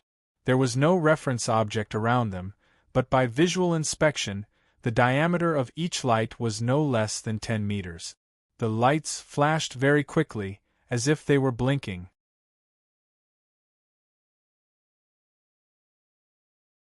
Chapter 106. Alphonse gave the phone to Han Shao. This is my number. Call me if you need anything. Han Shao knocked on the table and said, I have some questions. I want to increase my authority in the Blood Pact Society as soon as possible. Do you have any suggestions? Alphonse thought for a while and decided to return the favor to Han Shao. He asked the waiter to bring over the Blood Pact Society's computer and showed a file to Han Shao. At the top of the file there was a clear sign that said, Do not read without permission. Han Shao raised his eyebrows and looked down. Internal enlistment order, not public recruitment target. Blood Pact Society assassins, dark grade and above. Contract mercenaries, 2-star and above. Current number of participants, 18 assassins, 245 mercenaries. Mission location, River Valley Manor, east of Stardragon, outside Seagull City, 20 miles north. Mission details: guard River Valley Manor and protect. Data hidden. Internal recruitment order? Only dark grade assassins and above will be recruited. You are now a Scorpion grade assassin, so it is against the rules to participate in this mission. However, I can help you behind the scenes. Once the mission is completed, you will be promoted to dark grade. When you arrive at the location, someone will inform you of the details of the mission. Han Shao thought to himself, with so many people participating, it would probably be a small-scale battle. He remembered that he could trigger another mission in Seagull City that was easy but had high rewards. He could go there on the way. Let's go take a look first. Han Shao made up his mind. I didn't expect to return to Stardragon so soon. Luckily, I won't be recognized. Han Shao raised his eyebrows. When he left Division 13, the faction relationship on the interface did not change. This meant that Division 13 did not see him as an enemy. There was still some time before his departure, so he returned to the Fabian organization base and built the machine that he had always wanted to build. Second-generation Ranger, combat type, robot quality. Dark green basic attributes, 2,200 armor, 37 defense, 168 power level, 83 km per hour maximum movement speed, 640 energy height, 1 meters weight, 830 pounds control method, low-level smart chip, program setting, enemy detection, energy source, high energy battery pack X4 combat consumption, 6 energy/min, low intensity, 15 energy/min, full power, core power, 310/320 brain module, intelligent fire control system. Power usage, 30 eye module, electromagnetic scanning lens. Allows you to see through obstacles. Power usage, 1/5 right arm module, large caliber triple-barreled machine gun. Attack 70-85. Fire rate 3. 5/S. Capacity 30 plus 90 bullet chain. Output level 75. Power usage 40. Left arm module. Large caliber triple-barreled machine gun as above skeleton module. K600 power endoskeleton. Provides 30 STR power usage. 40 leg module. Triangular track wheels plus shockproof air suspension. Reduces impact from harsh terrain and increases movement speed. Power usage. 1/5 chest module, mini honeycomb rocket launcher. Equipped with mini rockets, attack 180 to 230, explosive damage. Capacity 6 rounds. Power usage. 110 abdomen module. Magazine, mini rocket launcher X12, additional ammo chain 200, power usage 20 additional ability. Volley burst. Launch a volley of attacks at the enemy. Plus 7% damage additional ability.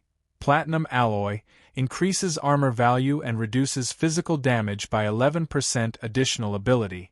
Self-destruct, deals 340 to 510 fire damage within a 40-meter radius. Destroys after use. Remarks: human tank. The Rangers that were built this time were much more technologically advanced. They were equipped with smart chips, platinum alloy armor, high-energy batteries, and even more powerful firepower. Now that Han Shao was much wealthier than when he first entered the Western capital, he did not need to count with his fingers anymore. The cost of a single second-generation Ranger was more than 200,000, and this was even after he had saved a lot of parts due to his technological advancements. At his level, it was impossible for a player like him to play with it. The second-generation Ranger could be used as a mobile fortress, but because the processing chip was not enough to perform three-dimensional tactical thinking and battlefield analysis, it did not have any unique abilities. The powerful combat Rangers could provide firepower support and AoE attack. Even if they ran out of ammo, the K600 power endoskeleton gave the second-generation Rangers close combat strength. At the very least, they could be used to ram people at full speed. They also had the ability to self-destruct. Now I can build the Rangers on a large scale, but I can't carry them around. I should find a secret base. Although this type of turret-like robot has powerful firepower, it is not suitable for fast and agile battlefield changes. It can only be used for positional warfare. The main problems are its mobility, core power, and chip processing. I need advanced knowledge, but I don't have the chance yet. I can only maintain the sniper combat mode and continue to improve the sniper. The idea of a robot army could not be formed yet. There were gaps in funding and technology. Han Zhao's large equipment was stored in the Fabian Group's warehouse and transported by plane. This time, he spent 50,000 renminbi to use the Fabian Group's transport service. No one would be as spendthrift as him. The Western capital was the capital of Star Dragon, and Seagull City was an important city in the east of Star Dragon. It was huge and had been attacked by a beast tide in history. It suffered heavy losses, but it received help from the entire country and became an important city in the east. A monument that was dozens of meters tall stood in the center of the city. It was engraved with the names of all the victims who resisted the beast tide. During the Old Era War, Seagull City was attacked by the Germinal organization on a large scale. Once again, it received help from everywhere and became even more prosperous. This phenomenon was very strange. It was full of disasters, but it developed quickly. The people of Star Dragon thought that this was a good sign. It meant that even if Star Dragon suffered setbacks, it would become stronger and stronger. The spirit of Seagull appeared many times in the annual leadership meetings and news broadcasts. The plane landed in Seagull City's airport. Every city had to pass through the checkpoints to enter and leave the city, but they had to obtain permission from the airport control station to land in the air. The Fabian Group's plane had the permission to land in the airports of every city in Star Dragon. It was considered a private plane. As long as the players had a high enough affinity with the faction, they could also buy it. Speaking of which, why are you here again? Han Shao turned to look at Antonio. Antonio took a puff of the cigar in his hand and laughed. Unfortunately, the Fabian Group does not have any assets in Seagull City. We can't provide you with any services. We can only lend you the transport plane as a temporary workshop and warehouse. Oh, I see. Han Shao understood. Suddenly, he realized that he did not have a car to lend. He suddenly felt a headache. He was still a few dozen miles away from the mission location, River Valley Manor. Did he have to resort to the unethical act of stealing cars again? He did have a Thorns, but the problem was that if he were to drive this car on the streets, he would probably be followed by dozens of police cars and a few explosion-proof special police vehicles in less than 10 minutes. As the old saying went, if there was a problem, look for the masses. Han Shao borrowed a car from a kind-hearted and generous person. He passed through the checkpoint, left the city, and went straight to River Valley Manor. 20 miles north of Seagull City was a small forest with a small river flowing through it. This small forest was inhabited by gentle and small beasts, so it was not very dangerous. The River Valley Manor was located in a shallow river valley in the forest. It was built by the river. This was what Han Shao saw on the map. When he drove into the forest, it was already afternoon. The lazy sunlight shone through the gaps in the forest, creating a peaceful and natural atmosphere. The sound of the engine startled a few spotted deer that were sleeping. He suddenly wrinkled his nose and smelled a faint pungent smell. After quickly filtering out the humus and bird feces in his mind, he found a memory of a similar smell. His eyes flashed. This is the smell of guns that haven't dispersed yet. A battle broke out here not long ago. To prevent any misunderstandings, Han Shao stopped the car, took his equipment, and walked. His current appearance was that of a middle-aged man in a black windbreaker who was carrying a guitar case. He looked like a depressed, wandering musician. In fact, he stored the folded Red Falcon sniper rifle and the lightweight mechanical arm. The Berserk Eagle and magazine were hidden under his clothes, and the magnetically controlled retractable armor was hidden close to his body. There was a retractable knife hanging on his waist, and the gloves on his hands were the inactive thermal cutting glove. He wore silver-gray electromagnetic skateboard boots that were the same size as normal boot. The leather was sewn on the outside, and one would not be able to see the metal material in the boots without pressing them personally. As for Windcutter, Thorns, and second-generation Ranger, he did not bring them with him. After walking for a while, he saw clear signs of battle around him. There were burn marks from explosions, scattered bullet casings, ruts, and even burnt car shells. There was more than one. It was clear that the battle was fierce. He could already see the shallow river outside the forest, and River Valley Manor came into view. Han Shao was about to walk over when he suddenly stopped. The next moment, there was a bullet hole in the ground in front of him. If he had walked forward just now, he would have been hit in the calf. The shot was clearly a warning.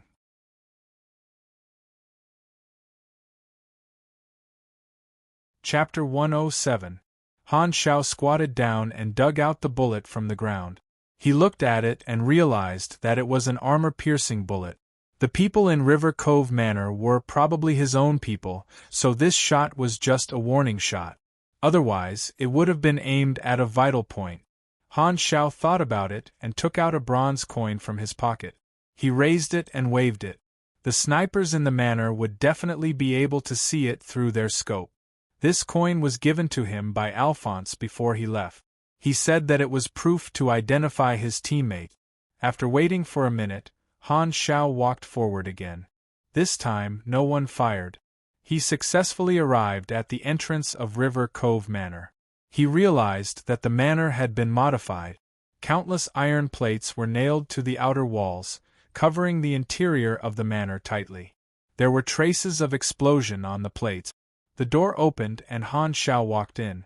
The layout of River Cove Manor unfolded in front of him. It was very spacious and could be divided into the inner and outer layers.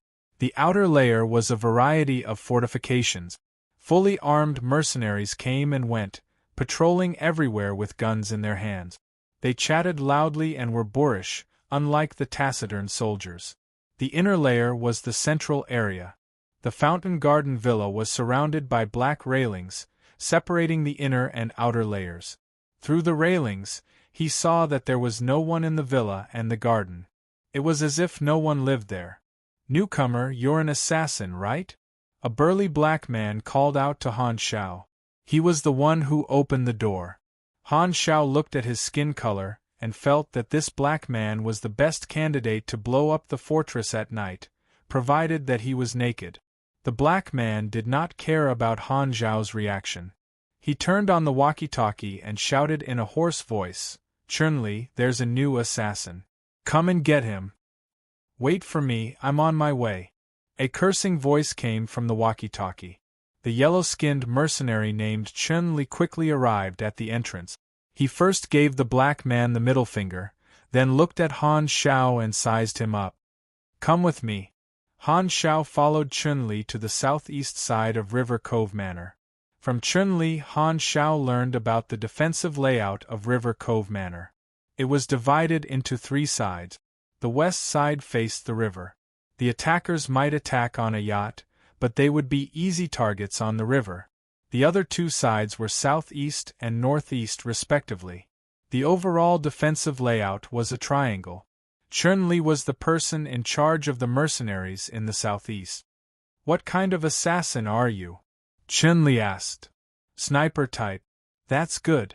We need a long-range attacker. Last time, there was an assassin who only knew how to assassinate at close range. He wasn't useful at all." Han Shao looked back at the central villa and asked the 3 key questions in his heart. Who are we protecting? How long were they going to defend here? Who are the enemies? Perhaps it was because every newcomer would ask these questions, but Chun-Li answered fluently. "The higher-ups didn't say how long we'll wait. Anyway, if we really can't hold on any longer, I'll retreat immediately. No matter how much money they give me, I'm not going to be cannon fodder. We don't know who the enemy is. Sometimes they attack during the day, sometimes at night, sometimes every few days. There's always a new enemy. As for the target we're protecting, hee." Chun-Li suddenly sneered. "I heard that the target is hiding in the villa but has never shown himself. The mission forbids us from entering the villa to check. Maybe there's no one in the villa and we're guarding an empty shell. No matter what the employer's intentions are, as long as they pay." An empty villa, a target that had never shown himself, a draft order with vague instructions, and an enemy of unknown origin. When these factors were connected, Han Shao felt inexplicably strange. He always felt that there was a cloud of fog shrouding him. "Right, what kind of assassin are you? Dark grade or ghost grade?" Chun-Li asked casually. "Mr. Black, Scorpion grade." Chun-Li suddenly turned around with a look of surprise. "Scorpion grade? Why are you here? Only those above the dark grade can receive a draft order. You don't have the qualifications, right?" "Since I'm already here, it doesn't matter what level I'm at." Han Shao had no intention of explaining to a mercenary leader. In the words of the Act Tough King, "I don't need to explain anything to you in my life. Just one word, pretentious. Although you're only at the Scorpion grade, since you're a sniper, just make do with it. Anyway, it's fine as long as you know how to hit people with a sniper rifle." Chun-Li frowned and pointed into the distance, saying, "Do you see those 3 bunkers? You go to the one in the middle. The Poisonous Bee brothers will arrange it for you." Following Chun-Li's finger, the 3 bunkers were located at the intersection of the 2 lines of defense in the southeast and northeast. They were at the apex of the triangular defense area. This position gave the sniper the best shooting field and attack range. However, the disadvantage was that it was too conspicuous. If the enemy attacked, the sniper would be the first to be killed. Fortunately, there were many machine guns and howitzers set up on the outer walls of the bunkers, so the defense was the strongest. Han Shao had no objection. Before the panel mission was triggered, he had an indifferent attitude. Walking into the middle bunker, he walked up the stairs to the top floor of the bunker, which was also the sniper's position, and found that there were 2 people there. They were holding sniper rifles in their arms and leaning against the wall. When they heard Han Zhao's footsteps, they opened their eyes and looked over. From the cold temperament of these two people, he knew that they were both killers. One was tall and the other was short. They looked somewhat similar. They were the poisonous bee brothers that Chun-Li had mentioned. Newcomer. The tall one said lightly, code name, level, ability. Han Xiao raised his eyebrows. Mr. Black, Scorpion Grade, Sniper. Why is a newcomer at the Scorpion Grade here? The tall one frowned and said impatiently, you go to the bunker on the left and be the sniper's assistant. You're responsible for taking care of the fish that escaped the net. Can you do such a small thing? Okay. Han Xiao nodded. The short one only glanced at him when he entered, then closed his eyes and continued to rest. It seemed that he was too lazy to talk to him. He seemed to be quite arrogant. In the short 10 minutes since he entered the manor, Han Xiao had already changed locations 3 times. He had no choice but to go to the bunker on the left, which was the area he was responsible for. It was equivalent to being the poisonous bee brothers' assistant.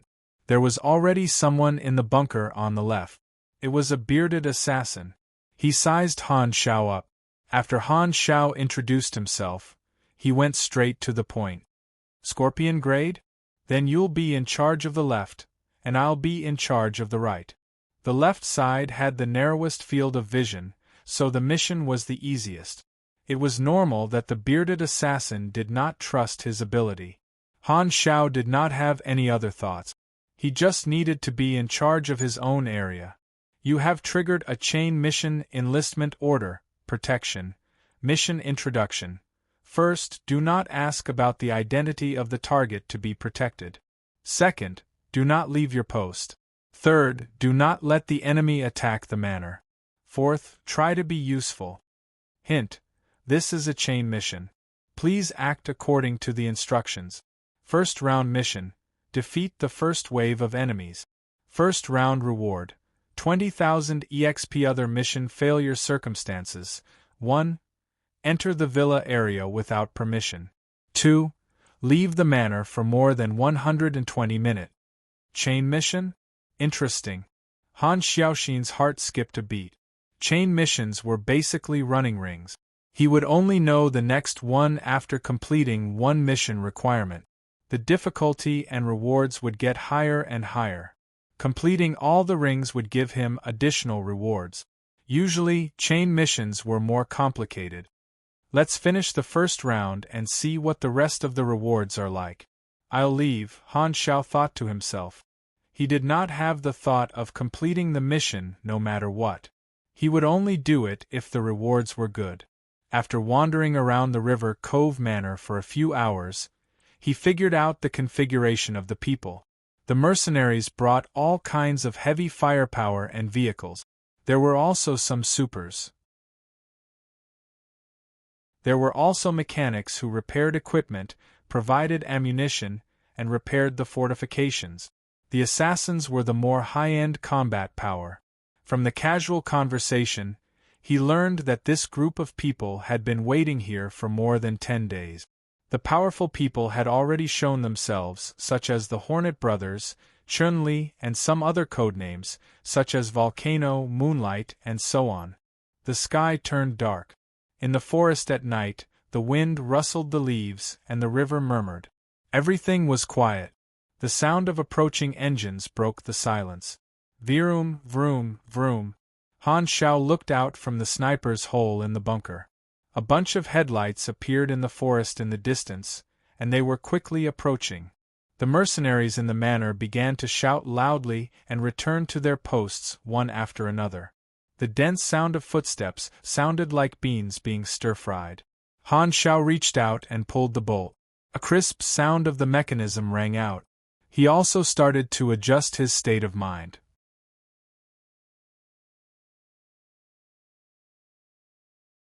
Chapter 108. Through the headlights, Han Xiao saw the armed forces of the enemy. All of them were armored vehicles, and they were charging toward him at high speed. Behind them were gunners. The next moment, the mercenaries in the manor opened fire. The heavy machine guns roared, and the flames from the muzzles became the most eye-catching source of light in the dark night. Han Shao was relieved. The number and firepower of the enemy were average, and they would not be able to break through the blockade of the mercenaries' machine guns. Bang! Han Shao heard the sound of a sniper rifle coming from the central bunker. The Hornet brothers had made their move, and the two sniper rifles were very accurate. Han Shao looked at the area he was in charge of. The area was very small and the angle was tricky. Only those who slipped through the net would dare to enter. At this moment, an enemy team happened to invade. He set up the Red Falcon, aimed and fired. The shuttle-shaped bullets pierced through the necks of the enemies one by one, and clouds of blood burst out. Big Beard was worried about Han Zhao's ability, so he took some time to take a few glances. Seeing that Han Shao was basically hitting every shot, he was secretly shocked.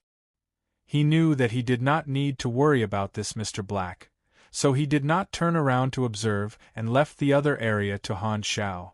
First round completed. You have received 20,000 EXP. Mission requirement changed. Second round mission requirement. Guard River Valley Manor for 3 days. Reward, 80,000 EXP. The first round was too easy and the EXP seems to be too little. However, this increase is not bad. Han Shao stroked his chin. 20,000 for the first round, 80,000 for the second round. According to this ratio, the third round might be 320,000, and the fourth round would be over 1 million. Stop, this is a dream. However, to be honest, the third round should be more than 150,000 EXP. The second round would take 3 days, and Han Shao felt that it was a waste of time. Suddenly, he thought about it and decided that he could stay here to earn more. He could borrow the equipment and lathes brought by the mercenaries and help them repair their equipment for free. He was a man of action, so he immediately headed to the logistics area and found some maintenance workers. Most of these people were pseudo-mechanics who had learned maintenance as their secondary profession. There were only 2 proper mechanic supers. You want to help us repair it? A maintenance worker was surprised. You're a mechanic? Han Shao directly used his actions to prove it. He picked up a pistol on the workbench, dismantled it quickly, and then magically reassembled it. The whole process was done in one go, and it did not take more than 2 seconds. He was no longer a novice who needed 40 seconds to assemble a pistol. With the various enhancements of his abilities, his manufacturing and assembly speed had already surpassed the limits of ordinary people. The group of maintenance workers agreed without hesitation. They were even a little impatient. Maintenance was hard and tiring, and it was also voluntary work. Since there was someone who volunteered to be the coolie, the maintenance worker could not wait to throw all the work to this official mechanic who had suddenly appeared. Early in the morning, before dawn, Chun-Li carried a damaged machine gun and went to the logistics area to find a mechanic he was familiar with to repair it. Wang Shi, help me repair this machine gun. Wang Shi was a thin, middle-aged man wearing a singlet. He was resting with his eyes closed. When he heard the question, he opened his eyes and looked at Chun-Li. He said in a casual tone, "Leave it there. I'll fix it when I have time. Please hurry up. I might need to use it during the day." Wang Shi said impatiently, "All right, I'll fix it for you later." Chun-Li walked away helplessly. Although Wang Shi had a bad temper, he was a true mechanic supers with excellent skills. In order to not damage the machine gun at the critical moment of the battle, he could only ask Wang Shi for help. After Chun-Li left, Wang Shi closed his eyes again and started to nap. 5 minutes later, Wang Shi heard footsteps approaching again. He opened his eyes impatiently and saw that it was Chun-Li. He said angrily, "What are you in such a hurry for? I'll fix it for you when the time comes. Stop bothering me." Chun-Li shook his head and said, "Return the machine gun to me. I'll find someone else to fix it." Wang Shi frowned. Although he was unhappy that Chun-Li kept bothering him, he did not want the machine gun to malfunction. After all, he was also in the manor. Thus he softened his tone and said, "That person's skills are not good. I'll start fixing it when the sun rises. Is that okay?" Unexpectedly, Chun-Li insisted on getting the machine gun back. "No need. That person's skills are better than yours." Wang Shi was instantly dissatisfied. The logistics area was only so big. Who did not know who was better? The other official mechanic was not as good as him, and those repairmen were even worse. Who were you trying to fool? Under Chun-Li's insistence, Wang Shi had no choice but to return the machine gun to Chun-Li. Seeing Chun-Li walk to the other side of the logistics area, Wang Shi had an idea and followed him. He wanted to see who this mechanic that was better than him was. As soon as he arrived, Wang Shi was shocked.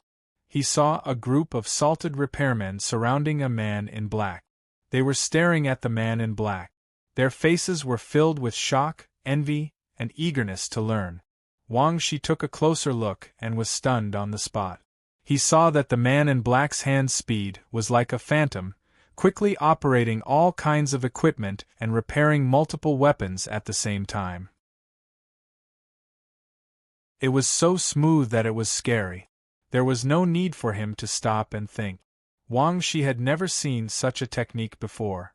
It could only be a mechanic with a higher level than him. The repairmen originally had the mentality of throwing all the work to Han Xiao. However, when Han Xiao started his repairs, his extremely fast speed attracted all the repairmen. They were mesmerized by Han Xiao's performance. They wanted to take out a notebook and record every step of Han Xiao's. Many details gave them great inspiration. If they had an interface, a message would appear. "You have observed Han Xiao, LV34, performing mechanical repairs. You have learned something. Repair skill proficiency increased."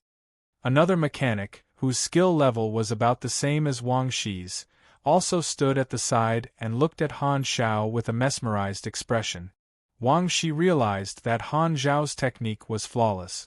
To be more precise, his skill level was not enough to find Han Xiao's flaw.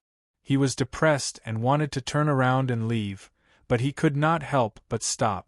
He could not control his desire to stay and watch Han Xiao's technique. He was conflicted. Without caring about the thoughts of others, Han Xiao was immersed in his repairs, and his experience increased rapidly. The effect of level 1 fine repair was far better than simple repair. The two skills were not on the same level. Basic weapons and machines could be repaired very quickly. If it were not for the fact that the equipment was too simple, the efficiency could be increased even more. For 3 consecutive days, other than resting, Han Xiao spent all his time fighting and repairing machines. In the 3 days, there were a total of 4 waves of enemies. There were yachts, armored vehicles, sneak attacks, and everything else. A group of enemies wearing frogman suits tried to sneak in from the river in the west, but they were discovered and killed by the snipers. The intensity of the enemies' attacks increased gradually. By the 4th wave, Han Xiao could feel that the guards of the manor were starting to lose their strength. After days of continuous high-intensity battles, the accumulated fatigue exploded, and mistakes and casualties started to appear. The mercenaries' tough battle did not affect Han Xiao much. He was in charge of his own small area, shooting people. He realized that there were more and more fishes that slipped through the net, and the Hornet brothers were starting to show their shortcomings. Second round completed. You have received 80,000 EXP. This is not bad. The third round is probably going to become really difficult. Han Xiao woke up from his light sleep. Adding the experience from the mission and the experience from the 3 days of manufacturing and killing enemies, he had received a total of 180,000 EXP. This efficiency was acceptable. Mission requirement has changed. Third round mission: resist the next wave of attacks. Reward: 150,000 EXP. It really is 150,000 EXP, Han Xiao complained. This mission requirement made him feel unusual.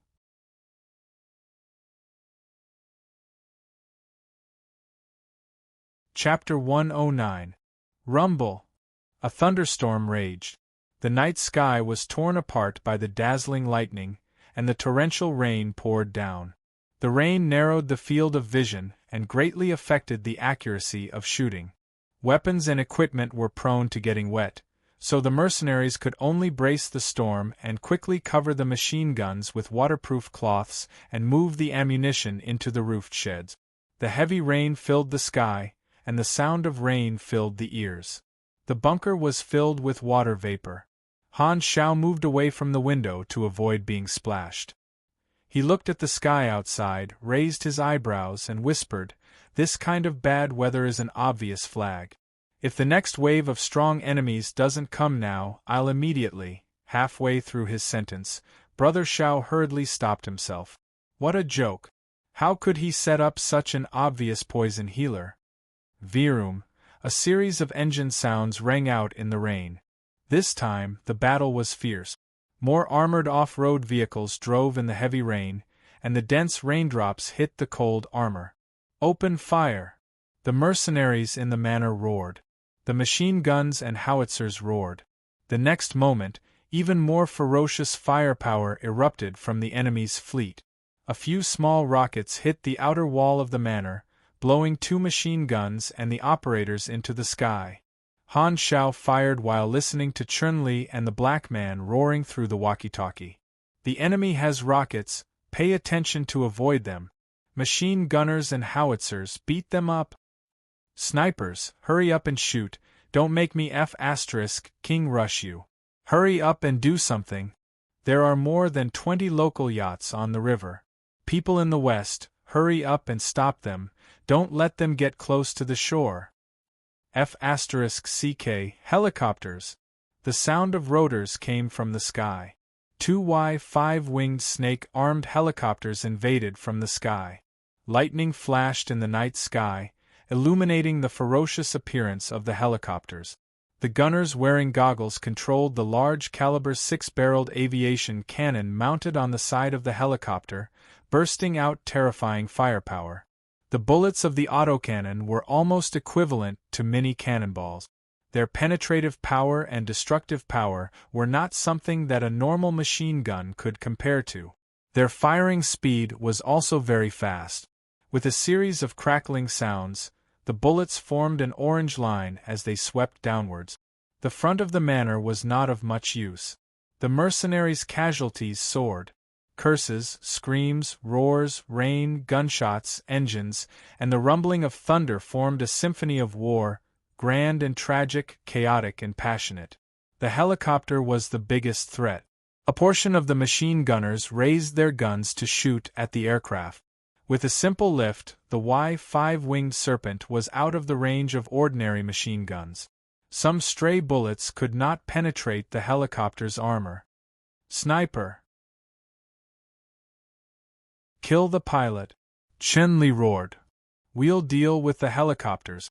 As for the other snipers, don't let the ground troops attack us." The Hornet brothers in the central bunker gave the order over the communication network. Then, the 2 brothers started firing at the helicopter. Even though the rain was hazy, Han Shao could clearly see the sparks from the sniper rifle on the exterior armor of the helicopter. The pilot's window was made of highly resilient bulletproof glass, so it would take at least 7 or 8 shots to penetrate it. Han Shao suddenly felt that something was wrong. He quickly retracted his gun and backed away from the sniper's window. "Don't leave your post without permission," Big Beard roared when he saw this. However, before he could finish his sentence, a violent explosion interrupted him. The wall of the bunker exploded violently. Big Beard was directly sent flying by the shockwave and slammed into the wall on the other side. His arm was fractured and twisted, and he screamed in pain. 2 Y-5-winged serpents were equipped with 4 missiles used for air combat. They directly bombarded the 3 bunkers. The central bunker was focused and blasted into the sky, turning into a pile of ruins. The Hornet brothers were killed without a sound. Their flesh, blood, dust, and broken bricks were thrown out together. The 3 bunkers were blown up. The sentence above sounded a little weird. Without the threat of the snipers, the helicopters were like wild dogs in heat. They were even more rampant. The coverage of the firepower made the mercenaries not even dare to show their heads. Although Han Shao dodged, he was still shocked by the shockwave. He did not suffer much damage, but the sky above him was exposed to the enemy's vision. He was in a very bad situation. The enemy had sea, land, and air forces. The manor was like a delicate young girl being attacked from 3 directions. He turned his head to look at the tragic situation. His eyes darkened. The mercenaries can't hold on anymore. The people outside can't hold on anymore.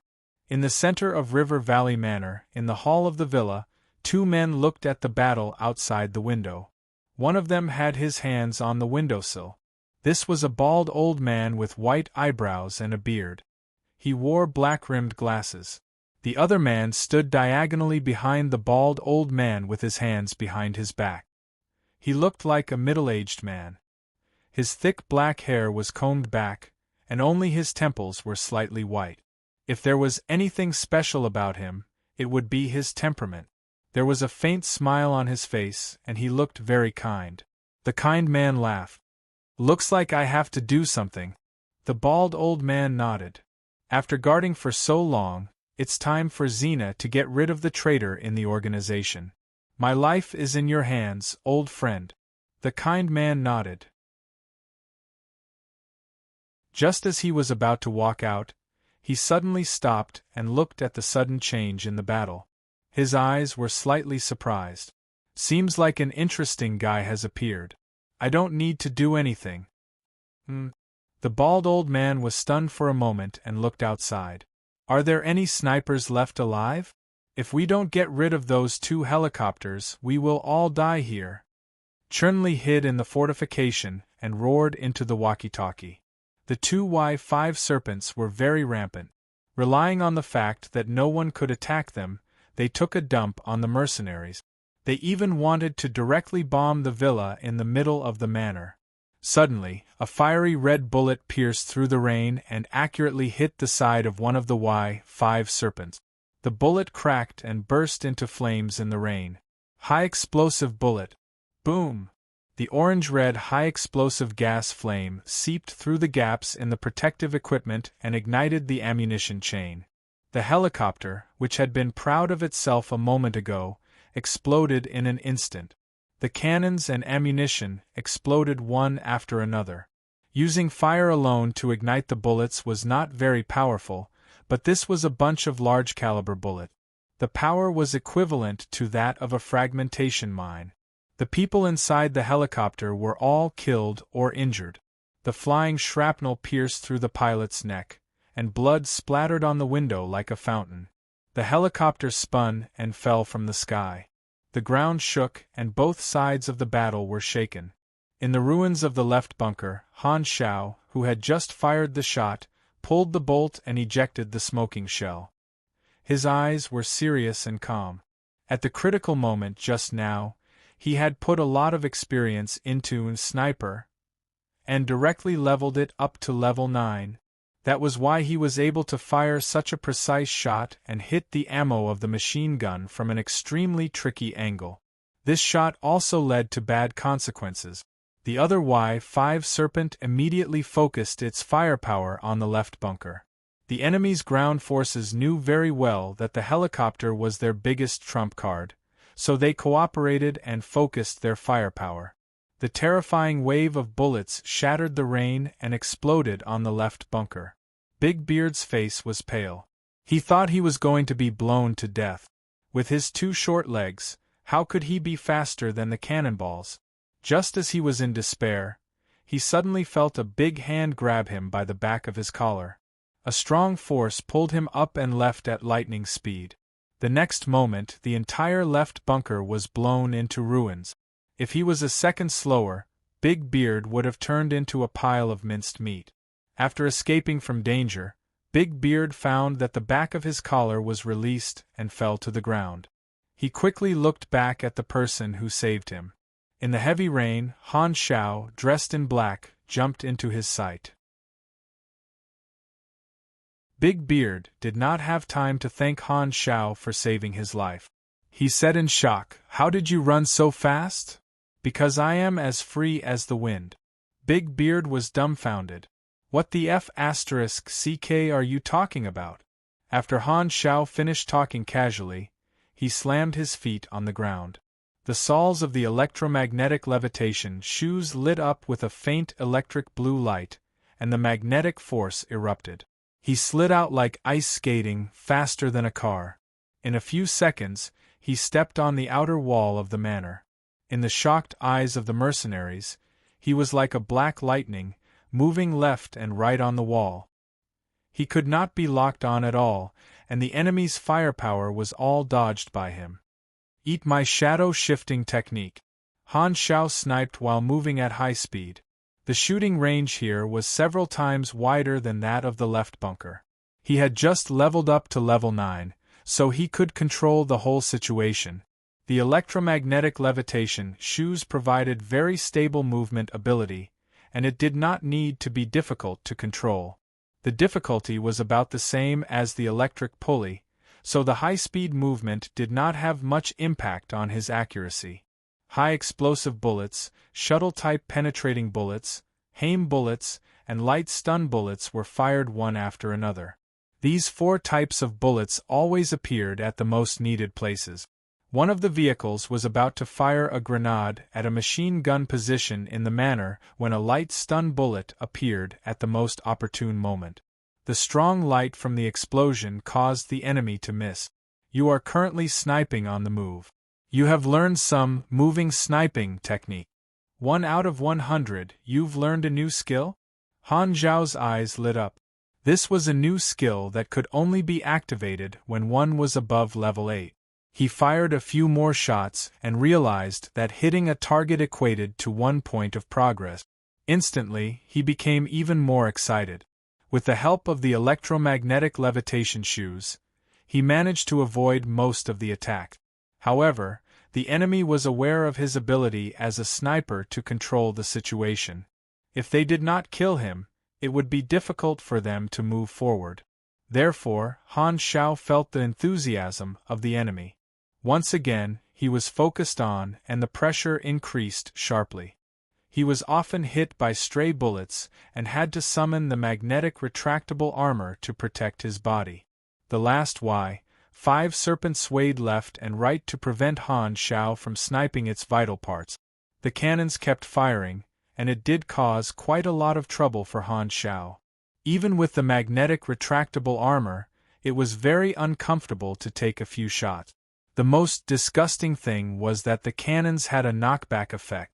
The kinetic energy would push him away, and he had already missed a few shots. The armor on his chest took 3 more shots from the cannons.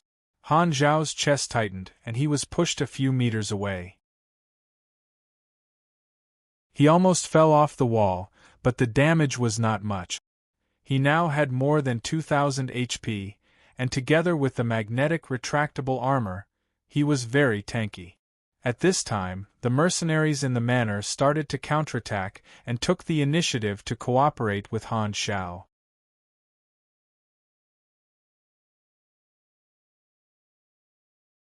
Chapter 110.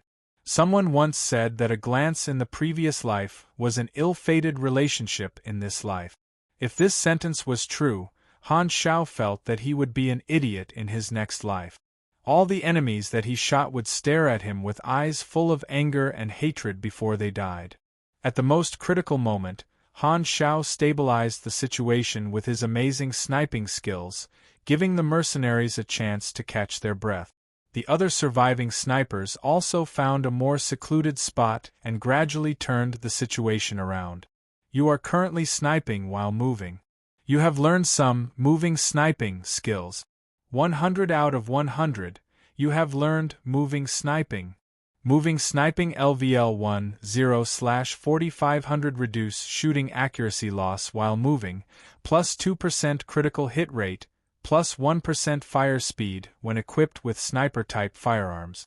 Han Shao saw that moving sniping did not have much experience to level up, so he immediately threw in the experience points and leveled it up to LVL 4.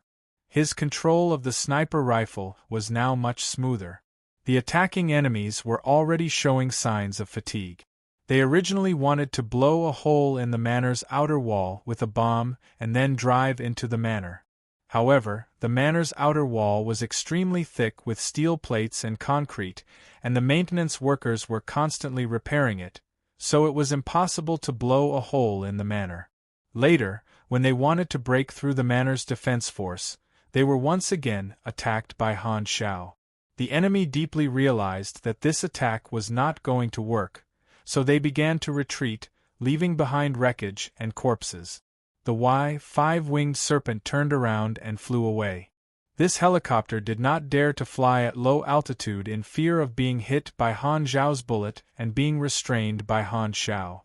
The threat was greatly reduced. It's finally over. Han Shao exhaled.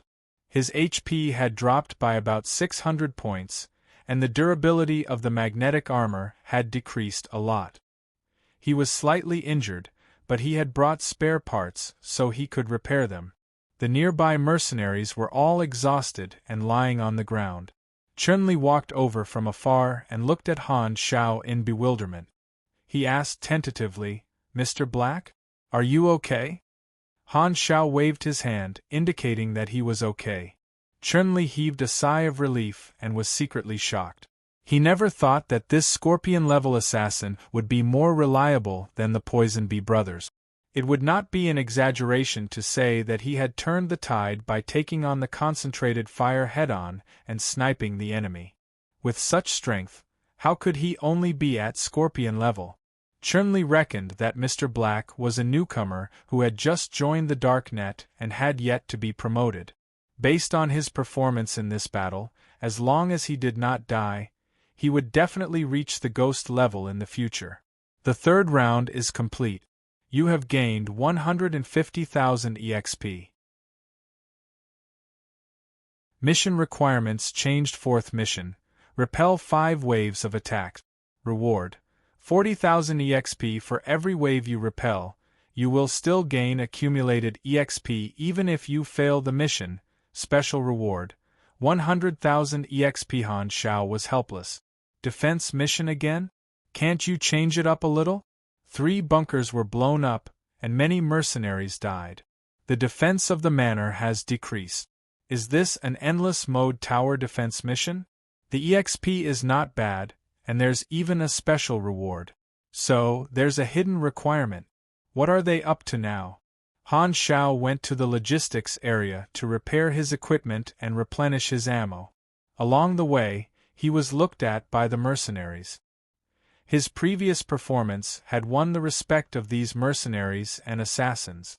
No one said anything, and they all tacitly allowed him to replace the Poison Bee brothers and lead all the snipers. Those who were injured were treated, and those who were not went to sleep. The night passed smoothly. The rain stopped at dawn. The ground was muddy, and the mixture of blood and shrapnel gave off a strange pungent smell. Han Shao was taking a nap with his eyes closed when a commotion suddenly came from the walkie-talkie. The protection target has appeared. Han Shao immediately opened his eyes and looked at the villa. The bald old man and the kind-hearted man appeared behind the railings of the villa. All the mercenaries were alarmed and gathered around, curiously looking at the protection target who had finally appeared. When all the mercenaries and assassins arrived, the bald old man said, "Thank you for your protection these past few days. I want to talk to those whose names are called." The bald old man read out a list of names. They were all the leaders of the mercenaries and the assassins with outstanding performances. Han Zhao's code name, Mr. Black, was also called out. "These people, please come into the villa in 10 minutes. I have something to discuss with you." Mission failure condition changed. Han Shao took a look. The restriction that prevented him from entering the villa disappeared. The appearance of these 2 people triggered a curious discussion among the mercenaries. Han Zhao's heart was in turmoil. He recognized one of them. It's him, Bennett Anderson. To describe Bennett, there was no need for fancy adjectives. One sentence was enough. He was one of the main characters of this planet. Awesome, right? There was something even more awesome. Bennett was the core character of another main storyline in Blue Star. Only through him could Han Xiao accept the main storyline mission. In other words, this guy would be the thigh that countless players would want to hug in the future. Furthermore, Bennett was also a hidden general skills instructor. Han Xiao's eyes flashed. In just 10 minutes, he made a call to the Rothschild family. Alfonso, I hope to exchange for some items, Aren't you carrying out a recruitment mission? What do you need?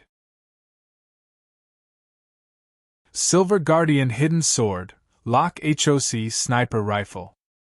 Alright, I didn't expect you to have such a hobby. I'll get someone to collect them for you. I'll send them over in 2 days. You have exchanged for Silver Guardian Hidden Sword from the Rothschild family. Favorability decreased by 300. Current relationship. Friendly. You have exchanged for Lock HOC Sniper Rifle from the Rothschild family. Favorability decreased by 200. Current relationship. Friendly. Han Xiao nodded and hung up the phone. Under the gazes of the other mercenaries, he walked into the villa with the people whose names were called. The interior of the villa was simple and classic. Other than the luxurious chandelier on the ceiling, the rest of the place was not luxurious at all. The bald old man sat on the sofa, and the kind man stood behind him. Sit anywhere. Everyone sat on the sofa and chairs in the hall, but Han Xiao did not sit down. He leaned against the glass wine cabinet in the corner and stared at the kind man. This guy was Bennett. Although he looked like a middle-aged man, he was actually more than 60 years old. The more powerful a super was, the slower they would age. The bald old man pushed his black-rimmed glasses and said slowly, "Let me introduce myself. My name is Wang Yuan. I still need you guys to protect me for a while. The reason I called you here today is to meet you guys and inform you that this villa will be open to you. If you want, you can stay here and rest." Wang Yuan, never heard of this name. Everyone looked at each other. They were very curious as to why they had been staying in River Valley Manor for so long. Logically speaking, the best choice would have been to seek refuge in Seagull City. Seeing that Wang Yuan did not take the initiative to explain, they knew that they would not get an answer even if they asked. They only asked about the mission and not the reason because of the nature of their profession. You guys are the backbone of the defense of the manor. Once the mission is completed, I will privately give you guys an additional reward, Wang Yuan said calmly. The eyes of many of the mercenaries lit up. The public reward for the mission would be distributed to the subordinates, but the additional reward that Wang Yuan mentioned would go straight into their pocket. This meeting was very short. The mercenaries all went back to their subordinates and moved some ammo into the villa. The villa was very big, and there were many empty rooms for some of them to rest. Very soon, the villa was bustling with activity, and people were coming and going. Wang Yuan and Bennett watched from the side for a while before preparing to leave. Han Xiao quickly caught up with them. "Mr. Black, what's the matter?" Wang Yuan smiled. He remembered the outstanding performance of this sniper last night and had a deep impression of him. Han Xiao looked at Bennett and said, "I want to talk to him alone." Wang Yuan and Bennett were both surprised. They looked at each other, and Wang Yuan smiled and walked away, leaving the two of them alone. "Why are you looking for me?" Bennett was confused. "Have we met before?" Han Xiao took a deep breath and said slowly in a voice that only the two of them could hear. Bennett Anderson, a legendary figure who was active during the Old Era War. He was trained in the Mishority training camp and belonged to the Ordina intelligence agency. He was an ace-level agent and a cold-blooded killing machine. During the middle of the war, he became the leader of the most elite team in Ordina. His nickname was Demon Blue. He carried out hundreds of infiltration, sabotage, assassination, and infiltration operations. Later, he left Ordina and became a traitor. A few decades ago, his bounty was as high as 15 million. Then you disappeared for 2 years. Legend has it that you were traveling in the extreme plains of the northern continent, hunting wild beasts in the Corosso Mountains. When you reappeared, you were already one of the strongest humans on this planet. You started to intervene in the war and didn't help any country. Instead, you helped the civilians who were affected by the war to escape. Gradually, you formed a huge force, which was said to be the predecessor of the Darknet. You appeared in the center of the war again and again. As you saved more and more people, the people of that era started to call you a hero. At the same time, you also created countless shocking achievements. As the dust of the war settled, you left the world stage and disappeared. You never appeared in the public eye again. This long paragraph was the background of Bennett's character given by the officials. Some of the details were forgotten, so Han Xiao only gave a general description. Every planet had a few protagonist-like characters. They were like meteors streaking across the night sky, leaving behind resplendent traces of that era, leaving behind a thick and colorful stroke in the history of the planet. Bennett was one of the protagonists of Blue Star. Even Hela at this time couldn't be compared to Bennett. The rise of the goddess of death had to wait until later versions. After listening to Han Zhao's long paragraph, Bennett was shocked. This was the only person in the manor who recognized his identity. After a few decades, there was still someone who could recognize his appearance. Back then, he was like a block of ice, and now he was like a completely different person. He had changed a lot, so how could he still be recognized?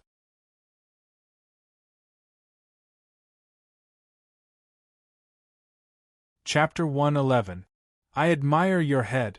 Although Han Xiao really wanted to say that, it was not fun to offend Bennett. He still wanted to squeeze some benefits out of Bennett. Be serious, be serious. Han Xiao coughed. I've heard of your deeds and have always wanted to meet you. Bennett smiled kindly and waved his hand. Let's not talk about the past. Why are you looking for me? Don't tell me you're here to ask for my autograph? Han Zhao's eyes twitched. Uncle Policeman, this is the person who's acting cool. After taking a deep breath, Han Xiao put on a serious face and said, I heard that you're one of the strongest humans on this planet. Bennett's eyes flashed. He was too familiar with this kind of opening. Could it be another person who came to challenge him? War created strong people with blood and fire. Bennett obtained this glory with his valiant battle record. There were many strong people who came to challenge him, but Bennett had long been tired of meaningless battles and consecutive victories. This time, he appeared here to protect his old friend Wang Yuan. He did not let the traitors of the organization who hired him know, otherwise, the enemy would not have dared to make a move. It was precisely because the traitors in the organization thought that Wang Yuan's defense was weak that the bait plan could be carried out. Bennett shook his head. If Han Xiao wanted to challenge him, he would definitely not agree. Furthermore, with Han Zhao's strength, he did not think that there was any value in fighting him. However, Han Xiao said, I want to learn some combat skills from you. Bennett was very surprised. He had a strange expression. You want to learn my combat skills? Han Xiao nodded. Interesting. This is the first person who wants to learn from me. Bennett thought about it and shook his head. You're a sniper. You won't be able to learn my combat skills. So it was this. This was Bennett's standard excuse. As long as the prerequisite was not met, he would always use this excuse. You're a mechanic. You won't be able to learn my combat skills. You're a pugilist. You won't be able to learn. You're an esper. You won't be able to learn. Han Xiao naturally would not be fooled. Bennett was a hidden skill instructor. The prerequisite to learning a skill was to give him some special gift. There was once a player who wanted to give him a gift to gain favorability, but they accidentally fulfilled the prerequisite to learn a skill. Different gifts would allow one to learn different skills. The two items that Han Xiao had obtained from Rothschild were meant to be used as gift. Han Xiao talked to Bennett for a while before leaving. Bennett followed Wang Yuan, who was waiting not far away. Wang Yuan asked curiously, why is he looking for you? He knows me and wants to learn my combat skills. What a strange person. Wang Yuan stroked his beard and said, "But his strength is not bad. He's a new assassin who just joined the organization's blood-pact society. His origin is very mysterious, and his codename is Mr. Black. He's worth roping in. After this operation, I'll get Xena to raise his assassin authority to dark rank." The mercenaries were tidying up the rooms in the villa. Chun-Li took the initiative to find Han Shao and handed him a set of keys. Han Shao did not reach out to take it. He stared at Chun-Li with a strange expression and said word by word, "Don't tell me this is your room key. I don't have that kind of hobby." The veins on Chun-Li's forehead throbbed. "You make it sound like I have one." Chun-Li coughed and explained, "This is one of the best single rooms in the villa. I specially left one for you." Han Shao was enlightened. He took the key and understood what was going on. He asked, "Who did you give the keys to the other single rooms?" "Volcano, Moonlight, Hunter, and a few mercenary leaders." The people that Chun-Li mentioned were all the strong people or leaders of the villa's guards. Being assigned a single room was the privilege of the strong.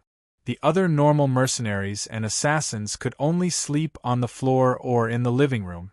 In the battle last night, Han Shao had replaced the dead Hornet brothers and became the core sniper. His performance had won the respect of all the mercenaries. Therefore, Chun-Li took the initiative to give him the room key.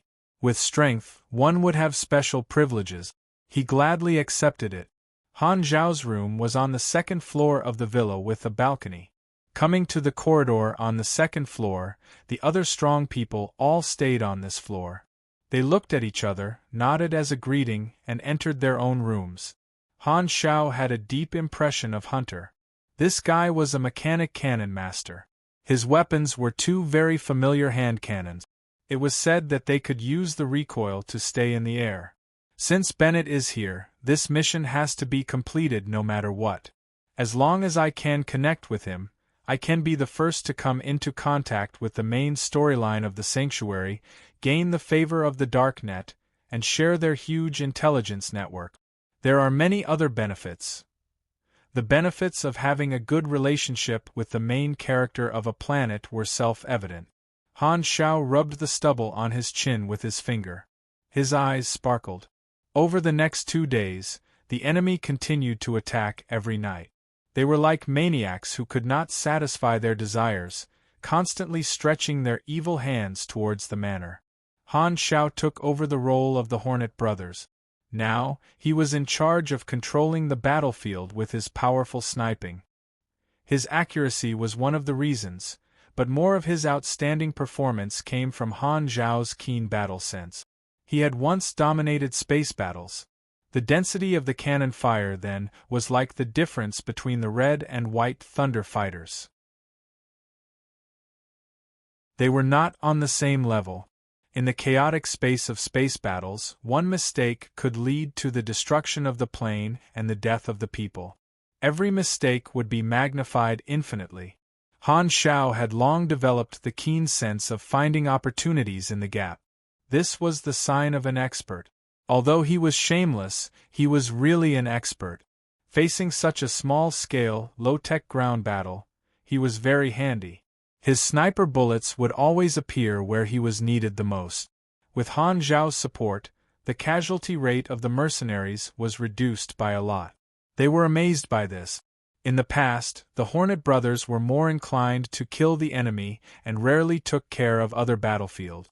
However, Mr. Black's sniping style was very comprehensive. He ensured that he could kill the enemy and also take time to defend. He was almost responsible for the entire southeast and northeast battlefield. Reliable and steady. This was the impression that all the manor guards had of Han Shao. Han Zhao's sniping ability made them feel that the battle was much easier. The threat of a sniper who could control the battlefield was self-evident.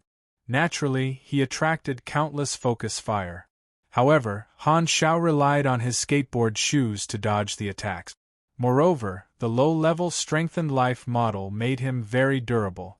He had double the HP of a normal mechanic at this level.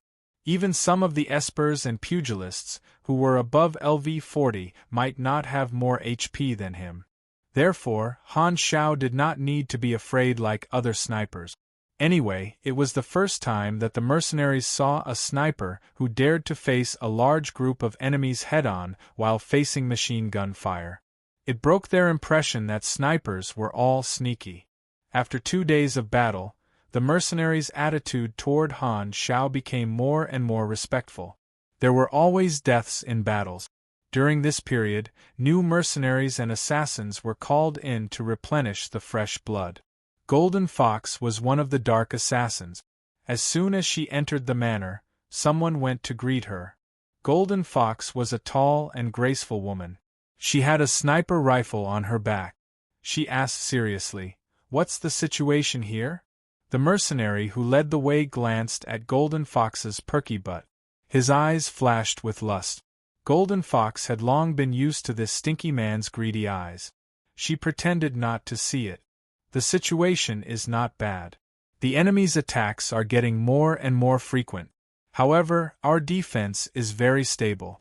All kinds of ammunition, guns, and supplies are changed every day. There are many new people joining us. Mr. Black is in charge of the defense line in the east, south, and north. There won't be any problems. The mercenary chuckled. Mr. Black. Golden Fox was sure that she had never heard of this code name. She asked curiously, "Who is he?" Mr. Black is a Scorpion-level assassin. His sniping skills are amazing. Only Scorpion-level. Golden Fox felt that this was a little unreliable. She frowned and said with a doubtful tone, "Isn't it too hasty to let a Scorpion-level assassin take charge of the situation?" After saying that, the Golden Fox was shocked to find that the perverted eyes of the mercenary who was leading the way had turned cold and indifferent. He stopped in his tracks and pointed in the direction that they were heading in. He then turned around and left without saying a single word. Golden Fox was stunned. She was just a little doubtful. This reaction was a little too big. That Mr. Black was so prestigious? When the enemy attacked at night, Golden Fox finally saw Mr. Black's ability to control the situation. She was shocked. It was as if he had the legendary eagle vision. He could observe every corner of the battlefield. Almost all of his shots missed. Even if he did not cause any damage, he would have other functions such as restraining, providing support, and so on. Golden Fox realized that she had nothing to do on the battlefield. Mr. Black had taken care of everything that needed to be done. This shocked her more than the number of people that Mr. Black had killed. Only a sniper like her could understand how much Mr. Black had done. He could make the other snipers have nothing to do. It was equivalent to one person taking care of a sniper team. She finally understood why those mercenaries would let a Scorpion-level assassin take charge of the situation. "This is the strongest sniper I've ever met. You have defeated a wave of attackers." 3/5. Looking at the enemies retreating again, Han Shao let out a sigh of relief. This is the third wave of enemies. They are getting stronger and stronger. However, there are more guards in the manor. With me around, as long as there are no strong enemies, I should be able to complete the fourth part of the mission. But what is the requirement of this hidden reward? As for this hidden requirement, Han Shao had no clue at all.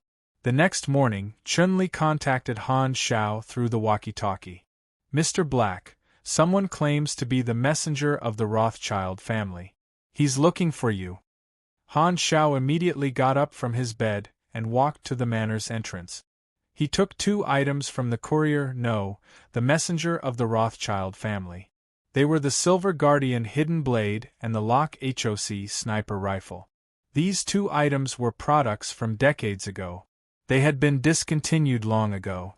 The country that made them had also perished. They were now considered antique. Bennett liked to collect antique weapons that were out of print.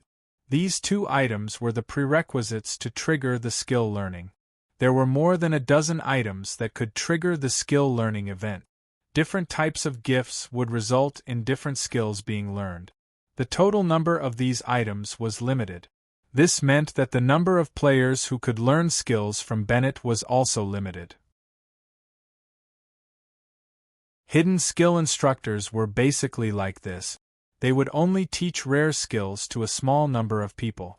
For example, there were only slightly more than 100 Silver Guardian hidden blade left in the world. They could be used to learn an extremely powerful attack skill, Flaming Will. In the later stages of version 1.0, a single Silver Guardian hidden blade was sold for millions of dollars. However, Han Shao had gotten it first. He only spent a few favorability points to get it.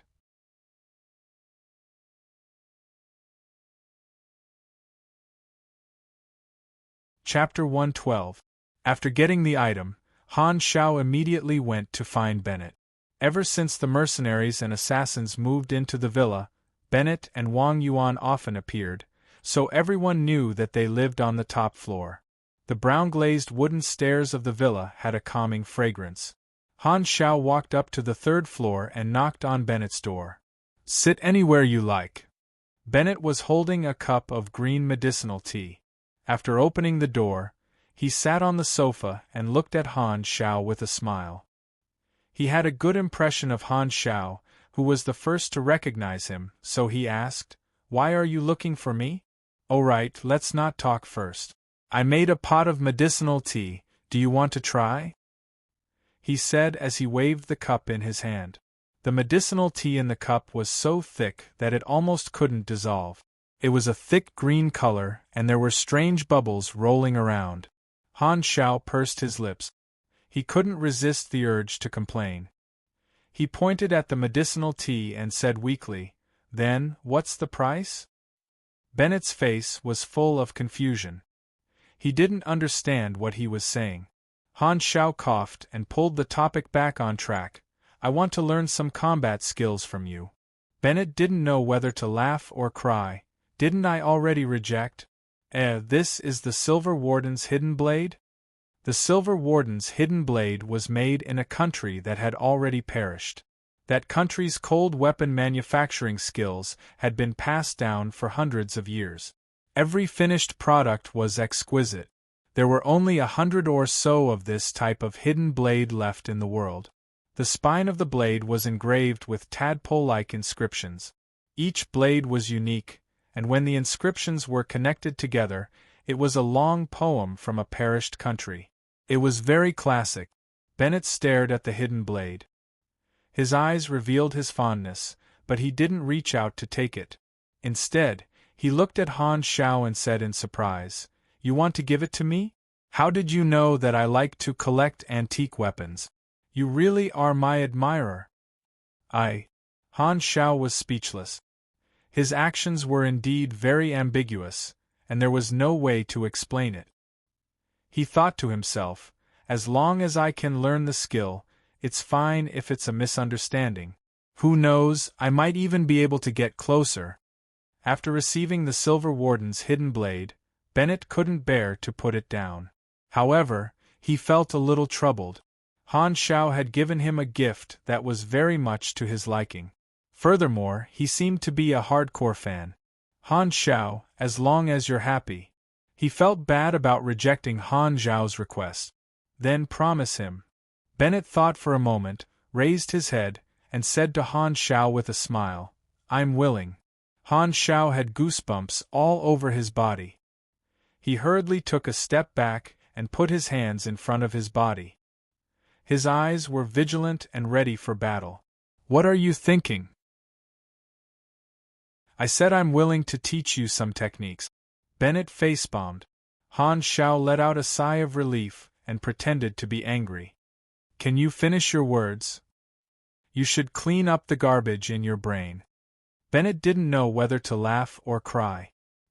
He shook his head, thought for a while, and decided on which skill to teach. "When I was still weak in my early years, I explored a lot of combat techniques on my own. One of them allowed me to counterattack many times. I named it Flaming Will. The brain is a limiter that protects the human body. If this limiter is removed, an ordinary person without any training can also burst out with extraordinary strength. However, the sequelae are very serious. During a dangerous situation, I coincidentally removed the limiter. After exploring, I found a way to temporarily remove the limiter in battle without harming the body. Bennett started to explain the principle and carefully guided Han Xiao on the essentials. Bennett Anderson, LV60, has taught you Flaming Will. Your INT is over 100, and you have met the learning requirement. Current learning progress is 3%. The teaching lasted from morning to afternoon. With the pleasant notification sound from the interface, Han Xiao finally understood this ability. Flaming Will LV1. General Skill Remark. When Bennett Anderson was young, he was once training in the Arctic plains of the northern continent. He was surrounded by 7 northern leopard bears. A northern leopard bear's size is comparable to a small tank. Believe me, no one wants to hear their roars. It usually means that they have been targeted by this group of predators in the Arctic plains. Their thick and tough skin and muscles are so thick that even submachine guns can't penetrate them. At that time, Bennett only had a dagger with him. He didn't even have a hot weapon. In a life-threatening situation, Bennett learned this skill. He used a simple iron dagger to create a lethality comparable to a high-frequency chopper. This skill has both active and passive effect. Active cooldown time, 10 minutes. Passive effect. When HP is lower than 20%, this skill will be activated once. Passive cooldown time, 30 minutes, does not overlap with the active cooldown. Is calculated separately. Remark. The damage increase is based on the basic attack bonus, which is equivalent to the theoretical damage value. After stacking, the damage reduction will be calculated. Awesome. Han Xiao was secretly excited. He had been jealous of this skill for a long time in his previous life. He did not expect that his dream would come true today. Players had another name for Flaming Will. Mini-universe explosion. This was a general skill that could be learned by any class. However, the first condition was that one had to have over 100 INT. Secondly, there were only 100 or so Silver Guardian Hidden Blade in the world. In other words, only 100 or so people in the Blue Star could learn this skill. Han Xiao had taken up a position. Flaming Will was a perfect match for his sniping ability. The probability of the damage increase was dependent on intelligence and luck. One of these two attributes was strong and the other was weak. If they were neutralized, it would probably become normal. With Flaming Will activated, he would be able to deal at least 3-to-1, 5 times the damage. If he added in critical hits, sneak attacks, and back sniping, he would be able to fully display the characteristics of a sniper rifle. If he used Lucky Burst to trigger a 3 or even 5 times increase in damage, the damage would definitely be incomprehensible. In his previous life, Han Xiao had met a player with Flaming Will, who had destroyed all of his shields with one shot. This ability had a longer cooldown time and was suitable for the critical hit style where one shot would determine the outcome. There was a branch of the sniper style called Sneak Attack. Cough cough, it was called Sneak Attack Hidden Sniper Style. The other lock HOC Sniper Rifle could trigger a subclass mission. That class happened to lean towards stealth and concealment, which formed Han Xiao's idea. This was the idea that popped up in his head when he saw Bennett. Han Xiao was not going to trigger it now. That was a subclass mission. He felt that he had to complete the Manor Guard mission first before he had the time. Seeing how excited Han Xiao was, Bennett was puzzled. "You've learned it." Quickly. Han Xiao smiled. Bennett was surprised and took a few steps back. "Punch me and see if you've really learned it." Hearing this, Han Xiao, who had been looking forward to this segment, immediately punched him. "You have used Flaming Will. Determining authentication complete. Your next attack will deal 136% of the base damage." The fist hit Bennett's left cheek. Han Xiao felt like he had hit an indestructible wall that was harder than steel. A bright -1 damage popped up above Bennett's head. You have entered battle mode. Based on your level, you can receive the following information. Bennett Anderson level, 60 profession, attribute, health points, status, hidden injury, all attributes weakened, energy rank, grade, D+, C, ability, lucky aura, everything comes true, danger surrounded, legendary battle technique. Every 12 attacks there is a 40 to 70% chance of adding a true damage. This chance is affected by luck.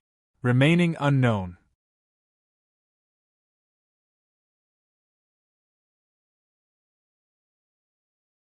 Chapter 113. Bennett touched his cheek that was punched and said helplessly, "Don't hit my face. Are you satisfied?" Han Shao silently glanced at Bennett's lower body. Bennett suddenly felt as if a cold wind blew between his legs. He shivered and wondered, am I hallucinating? Most of Bennett's data was unknown, but Han Shao knew that Bennett had more than 15 talents, and a few of them were molding talents. The scariest talent was not those that added attributes, attack, or HP, but the lucky aura. The description was ambiguous, but it could be immediately known how terrifying it was. Protagonist aura.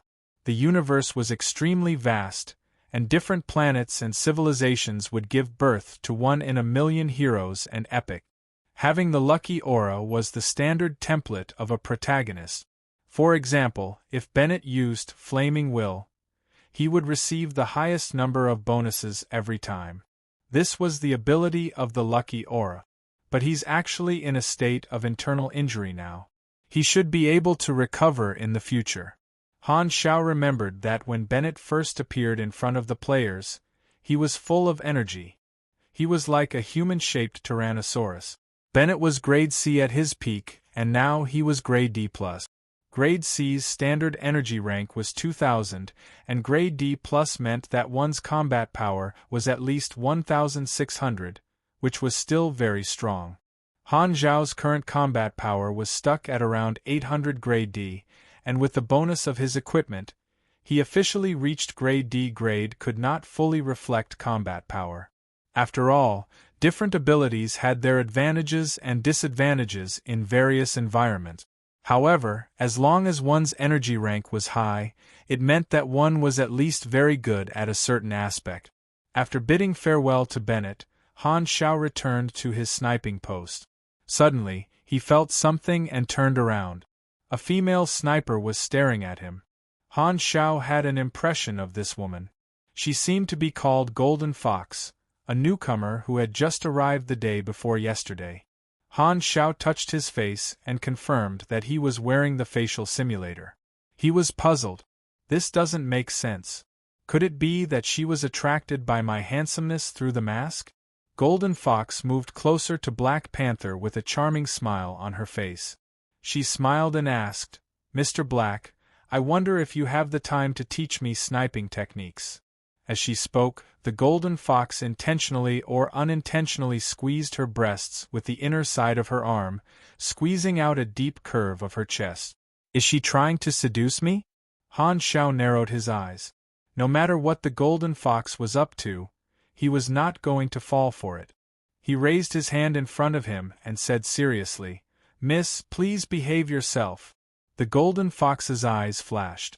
She realized that Mr. Hay had a high resistance to lust, so she immediately changed her expression. She put away her charm and put on a pitiful look. Her expression changed faster than a Sichuan opera. She crossed her arms in front of her chest and said weakly, I just want to ask for your advice. I don't mean anything else." Han Shao narrowed his eyes. "Little girl, don't waste your energy. I don't like women." The Golden Fox's face froze. She looked at Han Shao in shock and stuttered, "Could it be that you—" "No, I don't like men either." Han Shao rubbed his chin and said, "Actually, I'm not even interested in humans. Living things are boring." The Golden Fox was shocked. She lowered her head in panic and said, I'm sorry." She then turned around and ran without hesitation. Han Shao chuckled. You want to use a honey trap on me? You're too inexperienced. Back in the day, I was also an impressive young man. I was just a fleeting beauty. After laughing to himself for a while, Han Shao suddenly stopped. He let out a long sigh, took out a cigarette from his pocket, and started smoking. At this time, a car approached the manor. Han Shao looked out and was shocked. The car was completely black. There was an emblem on the door of the car. It was a dragon circling 3 stars. It was the car of Division 13. Why are the people from Division 13 here? The mercenaries guarding the gate received Wang Yuan's instructions and opened the gate, allowing Division 13 to drive the car into the manor. Her legs, which were wrapped in a tight combat uniform, stepped out of the car. She was petite but had a beautiful curve. She attracted the attention of many mercenaries. The first person to step out of the car was Han Zhao's acquaintance, Di Su Su. At this time, Di Su Su had an indifferent look on her face. Her team members were following behind her. The group of boorish mercenaries around them whistled at her, and sized up Di Su Su's figure without any scruples. A middle-aged man with wrinkles at the corner of his eyes walked out of the car. Di Su Su and the rest of the agents followed him and walked into the villa. Di Su Su suddenly felt a prickling sensation in her back, and a chill gushed out from her heart. She knew that she was being targeted by an extremely dangerous person. She immediately turned around and saw a middle-aged man in black holding a sniper rifle leaning against the wall, staring at her. His gaze was calm, but it made her involuntarily tense up. She felt a chill in her heart, and she felt a sense of danger. Who is this person? Di Su Su suddenly felt a sense of familiarity. However, she did not have time to think about it. She walked into the villa and closed the door. Beside the wall, Han Shao looked at the backs of the agents from Division 13. The agents from Division 13 went straight to the top floor of the villa. Wang Yuan and Bennett were waiting there. Wang Yuan, long time no see. The leader of Division 13 spoke. His face was expressionless, but his tone was as if he was meeting an old friend. Mo ran. Wang Yuan nodded. It has been at least 10 years. You are one of the trump cards of Division 13, and I am the leader of the Dark Net. If not for this incident, we might not have the chance to meet again. Yes. Mo Ran nodded. He saw Bennett beside him. Although his face was still expressionless, his tone was surprised. You are here too? Bennett said unhappily. Do you still want to challenge me? I have no interest in winning against you again. Humph, let's not talk about the past. Mo Ran stopped this topic. Bennett? Di Su Su and the rest were shocked. Bennett's name was well known in all intelligence agencies. Not only was he a hero during the war, but he was also one of the top 3 most dangerous targets because of his strong personal strength. Di Su Su could not help but feel nervous. Mo Ran frowned and asked, There have been battles here for more than 10 days. Although it is outside the city, it has caused a bad influence. The sound of gunfire is too obvious. What are you guys doing? Wang Yuan shook his head. We, the elders of the Dark Net, have always insisted on being neutral. However, power and influence are accompanied by greed. Some of the ambitious higher-ups see us, the stubborn leaders, as obstacles in their way. They are eyeing our positions and want to replace us to control this huge force. These attackers were hired by the traitors. Xena is tracking these traitors through clues. Most of them have been eliminated. The traitors will make their final counterattack in the next 2 days. Then come to Seagull City in 2 days. We will catch up, Mo Ran said. With Bennett around, he was not worried about Wang Yuan's safety. After they finished talking, Mo Ran turned around and left. Di Su Su and the rest followed behind him. The Secret Service Operations Department was the most powerful individual force in Division 13, but they were not the best. There was a small group of people who were the secret weapons of the country. They were usually in charge of guarding the branches and taking charge of the overall situation. They were rarely seen and were known as aces. Emoran was such a person. Every country had such people. Now is such an eventful time. Su sighed. It seemed that Stardragon had been involved in a whirlpool since 3 months ago. First, it was the Germinal organization base hidden in the territory. Then, it was the expedition to Dark Crow Valley. The source of the information was very mysterious. Furthermore, the Germinal organization's response was very strange. The spies seemed to be looking for someone. After the Dark Crow Valley operation, the spies of the Germinal organization became even more fearless. It was as if they did not care about being exposed. They searched crazily throughout Stardragon. The situation in the West Capital was the worst. They had already captured hundreds of spies of the Germinal organization under the Wind Eye, but they were all peripheral members. They could not get any valuable information from the interrogation. Ever since Han Shao disappeared, Division 13 had sent out a large number of agents to search for him, but to no avail.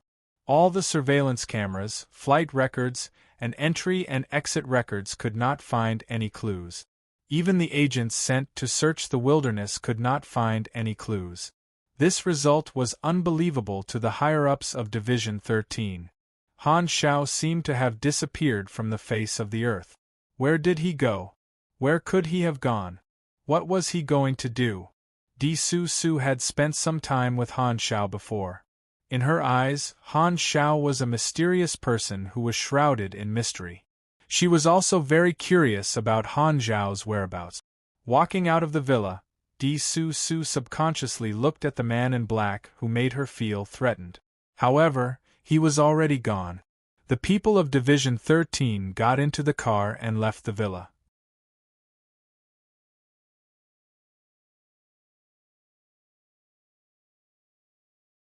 Chapter 114. In the manor, Han Shao rubbed his chin as he pondered. The face simulator had changed his appearance, and it was impossible to recognize him without close contact. He had escaped from Stardragon, but the interface had not shown any decrease in favorability. Since they had not become enemies, there was still a lot of room for negotiation. Han Shao had a deep impression of Su.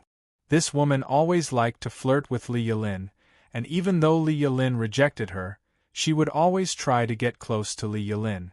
Even her style of dressing was similar to Li Yilin's. Han Shao could tell at a glance that the pure friendship between girls was like the blooming of lilies. 2 days later, the sniper bullet jumped out of the gun and killed the last enemy sniper a few hundred meters away. The smoking battlefield emitted a pungent smell, and the heavily injured enemies once again retreated like the tide. Han Shao exhaled, leaned against the wall, and sat down. He closed his eyes to ease the tension in his nerve. The waves of enemies were stronger than the last. Helicopters, armored vehicles, and even small tanks were deployed. There were also many powerful supers and elite soldiers on the battlefield, which posed a great threat. You have defeated a wave of attackers. 5/5, 4th round completed. You have received 200,000 EXP. Hidden requirement, prevent Division 13 from appearing, failed. Additional 5th round unlocked. Han Shao was stunned. So the hidden requirement was to stop Division 13. He really did not expect this. After thinking about it carefully, he understood why he had missed this hidden requirement. If he could end every battle quickly and not cause such a huge commotion, perhaps Division 13 would not have come. However, this requirement was too difficult. Even if he had guessed it, it would still be difficult to complete. Han Shao was not troubled at all. Hidden requirements were always met with success and failure. It was normal. The original mission only had 4 rounds, but the failure of the hidden requirement actually triggered an additional 5th round. Is this a blessing in disguise? What kind of mission is it? Han Shao was curious. Mission requirement changed 5th round mission. Follow Wang Yuan and face danger. Mission failure condition, death. Reward. 30,000 EXP, special reward. 300,000 EXP. Han Xiao stared blankly for a moment, feeling that the fifth round of the mission was strange. The reward didn't match his current point. It was actually 10 times less than the special reward. Moreover, the mission requirements were very flexible. What kind of danger should he face? The failure condition of the quest was probably set to prevent players from reviving. Bennett was protecting Wang Yuan, so the danger was most likely directed at him. This mission revealed a very obvious subtext. Hee, I'm very dangerous. 2 days ago. This was an abandoned warehouse with dim lights. At the same time, it was also Bai Jin's secret base. A wisp of nimble lightning coiled around his arm, illuminating a young face with a trace of evil in his eyes. Bai Jin flipped his palm, and the lightning entered his skin and disappeared. Ding! The computer on the table in front of him lit up. He had received an encrypted email. Bai Jin opened it. Assassination target, Wang Yuan. Location, 20 kilometers north of Seagull City, River Valley Manor. Defensive strength, 214 mercenaries, 14 Blood Pact Society killers, Moonlight, Dark, Hunter, Dark, Volcano, Dark, Golden Fox, Dark, Mr. Black, Scorpion. Complete defensive fortifications and firepower. Reward, 2 million. Bai Jin's eyes were gloomy as he said coldly, "You want me to do it for just 2 million? Do you think I'm on the same level as those trashy mercenaries and killers?" He replied with a rejection. Not long after, the other party sent a new email, directly raising the reward to 6 million. That's more like it. Bai Jin's lips curled up, full of evil and arrogance. From the beginning to the end, he only cared about the reward and did not care about the goal. Lightning Ember Bai Jin, a super criminal, had escaped the pursuit of the Six Nations countless times. His Esper ability had powerful destructive power. The number of bounty hunters, agents of various countries, and even Germinal organization executives that died at his hands exceeded 3 digits. Even the military's encirclement was easily broken by him. Blue Star's individual combat strength was divided into 3 levels, like a pyramid structure. The bottom level was mostly supers who had just awakened not long ago and ordinary soldiers who had experienced hundreds of battles. The second level was mostly supers, such as Germinal organization executives like Pan Kuang and secret agents of the Six Nations. The third level was very rare, at least LV-40. They were the trump cards of various countries, some super criminals, and the leaders of various forces. People like Bennett were at the top of the third level. Bai Jin happened to be an Esper who had entered the third level. In the evening, Wang Yuan gathered everyone. "I'm going to Seagull City to contact Division 13. I need to bring along some powerful people as temporary guards. The rest of you will continue to guard the manor." Before anyone could react, Wang Yuan called out names. "Moonlight, Volcano, Hunter, Golden Fox, Mr. Black, I need the 5 of you to protect me. I will increase the reward accordingly. If you're not willing, I won't force you." "No problem." Hunter was the first to speak, and the others had no objections. Han Zhao's eyes flashed. He knew that if he refused to follow, the mission would fail. He nodded in agreement, then looked at Bennett beside him and asked, "But is he going?" Bennett nodded. "I'll go too." Han Xiaoxin's heart sank. Bennett could protect Wang Yuan, which meant that the danger was mainly the assassins who followed him. Who was Brother Xiao? He was an experienced mission master. Suddenly, he smelled a strong sense of foreboding. At such a time, perhaps it would be a good choice to counter the poison. For example, saying things like, "This mission is definitely going to go wrong," or "The enemy will definitely attack, and they will be very strong," might be effective. Of course, it was more likely that his words would come true. He followed Wang Yuan into the car and set off for Seagull City. Han Xiao realized that no one in the car was talking.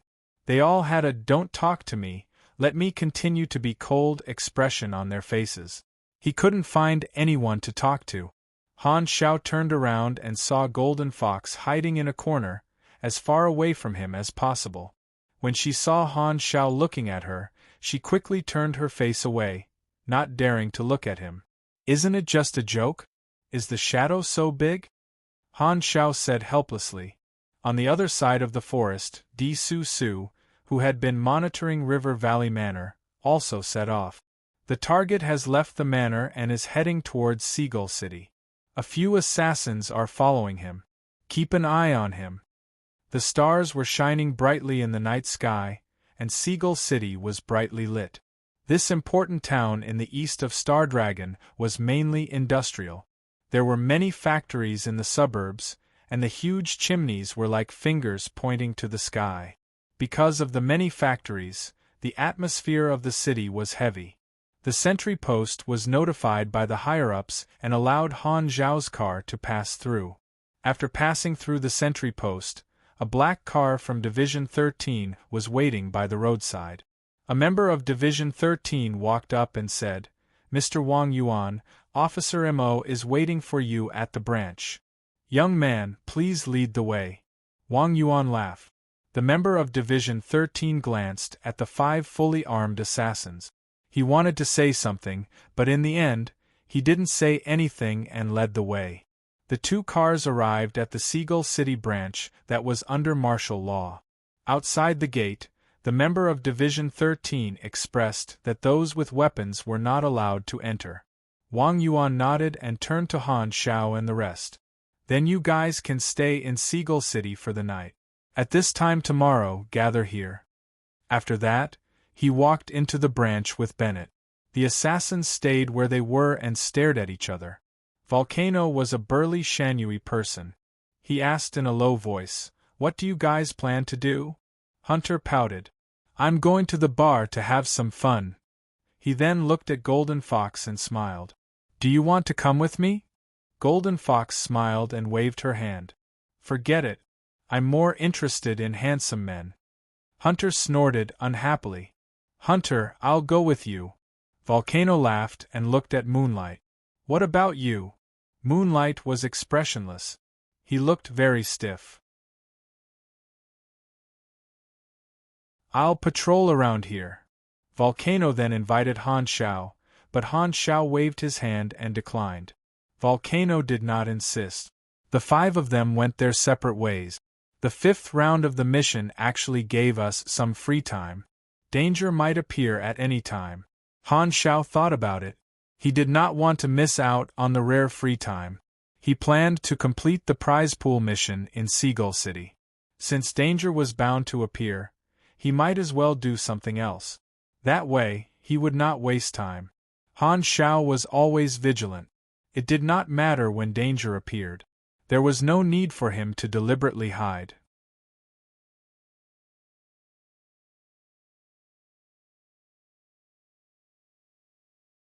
Chapter 115.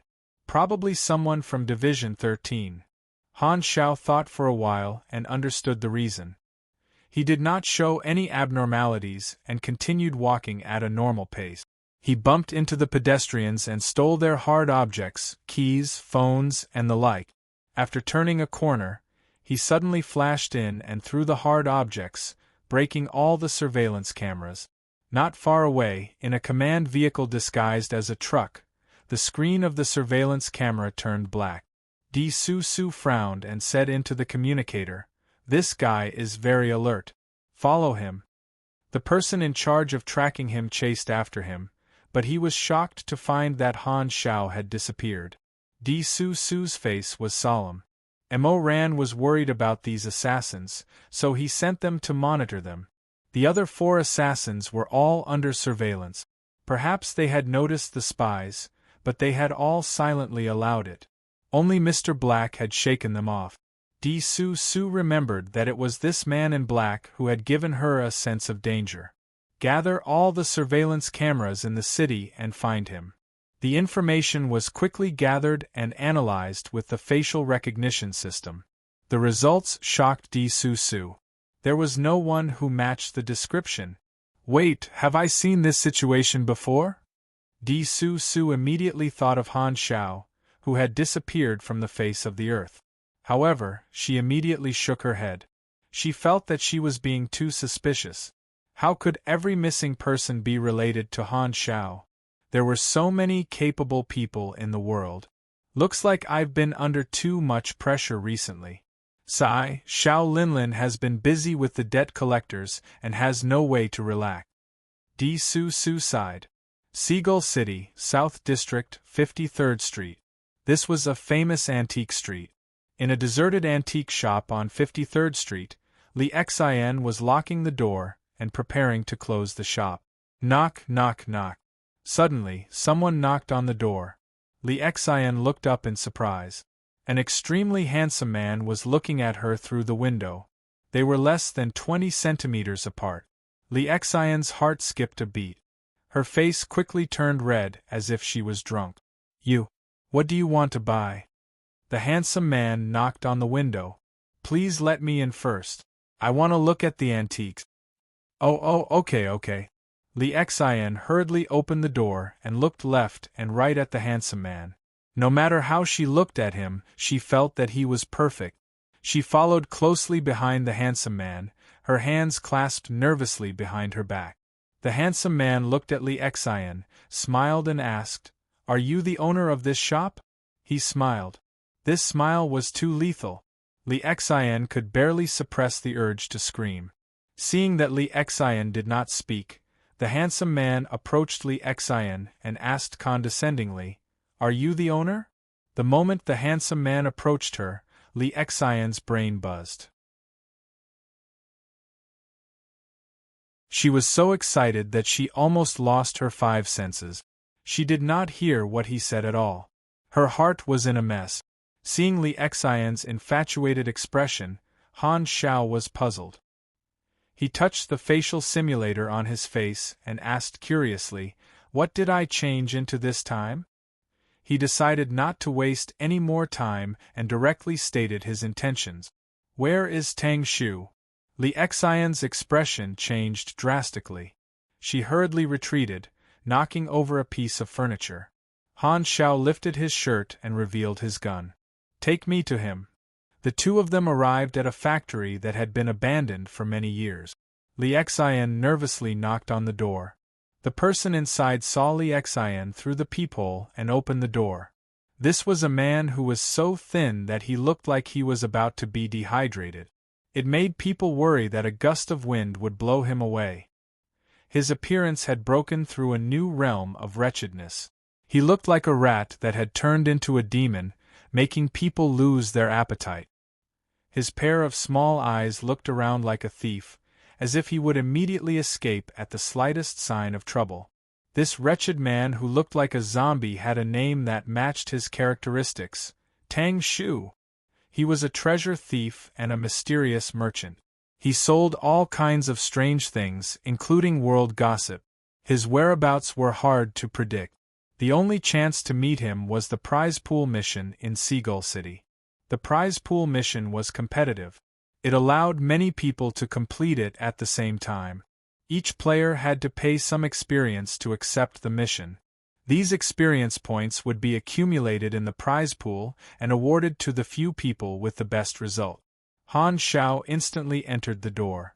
When Tang Shu saw a stranger, he immediately turned around and ran like a frightened rat. "Stop right there. If you run one more step, there will be a second hole in your butt." Han Xiao fired a shot in front of Tang Shu. Tang Shu hurriedly stopped. He froze on the spot, not daring to move. Cold sweat flowed down his back as he stammered, Are you Jack's man? After I finish this, I will definitely return the money I owe him. I have nothing to do with Jack. I'm looking for you for something else." "What is it?" Tang Shu carefully recalled the people he had offended. However, there were too many of them.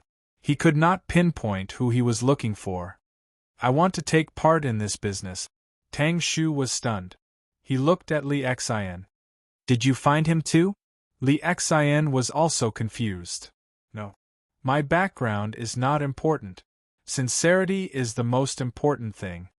Han Shao put away his gun and calmed the atmosphere. The normal way to trigger a mission was to get Li Xian's approval, in other words, to gain favorability, before finding Tang Shu to trigger the mission. However, Han Shao skipped this process and used force to threaten them. After a friendly discussion, he finally convinced the skeptical Tang Shu and Li Xian. There was nothing they could do even if they did not believe him. Tang Shu estimated that if he said no, he would be shot in the butt.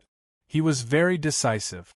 Although I don't know why you are here to help, you seem very sincere. Tang Shu glanced at Han Zhao's gun and coughed dryly. Anyway, I welcome you to join. You have used 2000 EXP to activate the prize pool mission, Return the Antiques. Mission Introduction. Li Xian's family antiques have been seized by the Municipal Museum. Your help is needed. Requirement: return 10 antiques to Li Xian. Number of participants: 1 accumulated prize pool, 102000 EXP mission requirement.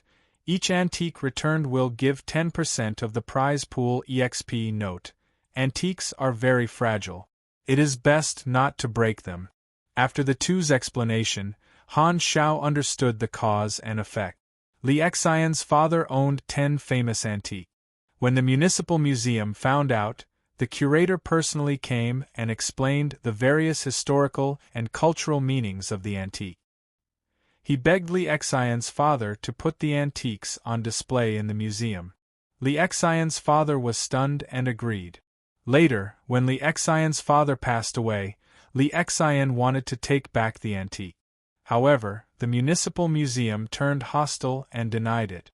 They even asked the security guards to bar Li Xian at the door. They wanted to take the antiques for themselves. The Municipal Museum had a strong connection with the government. Li Xian had no choice but to place her hopes on a thief. By chance, she hired Tang Shu. Li Xian's thoughts could be summarized in one sentence. Even if I break the antiques, I will not hand them over to the country. After listening to Li Xian's story, Han Shao coughed dryly and said seriously, "You little comrade, your thoughts are very dangerous. How can you call this stealing when it comes to the country? You urgently need to improve your political awareness." Li Xian was confused. "What are you talking about? Didn't you come to me and ask for help?" Tang Shu whispered at the side, "Water must have entered your brain." Han Zhao's ears twitched. He suddenly turned his head and looked at Tang Shu. His eyes were bright. He only looked away when Tang Shu's hair stood on end. You're tuning in to the Phoenix Knights YouTube channel. Don't forget to subscribe and join us on this journey to catch the most captivating stories.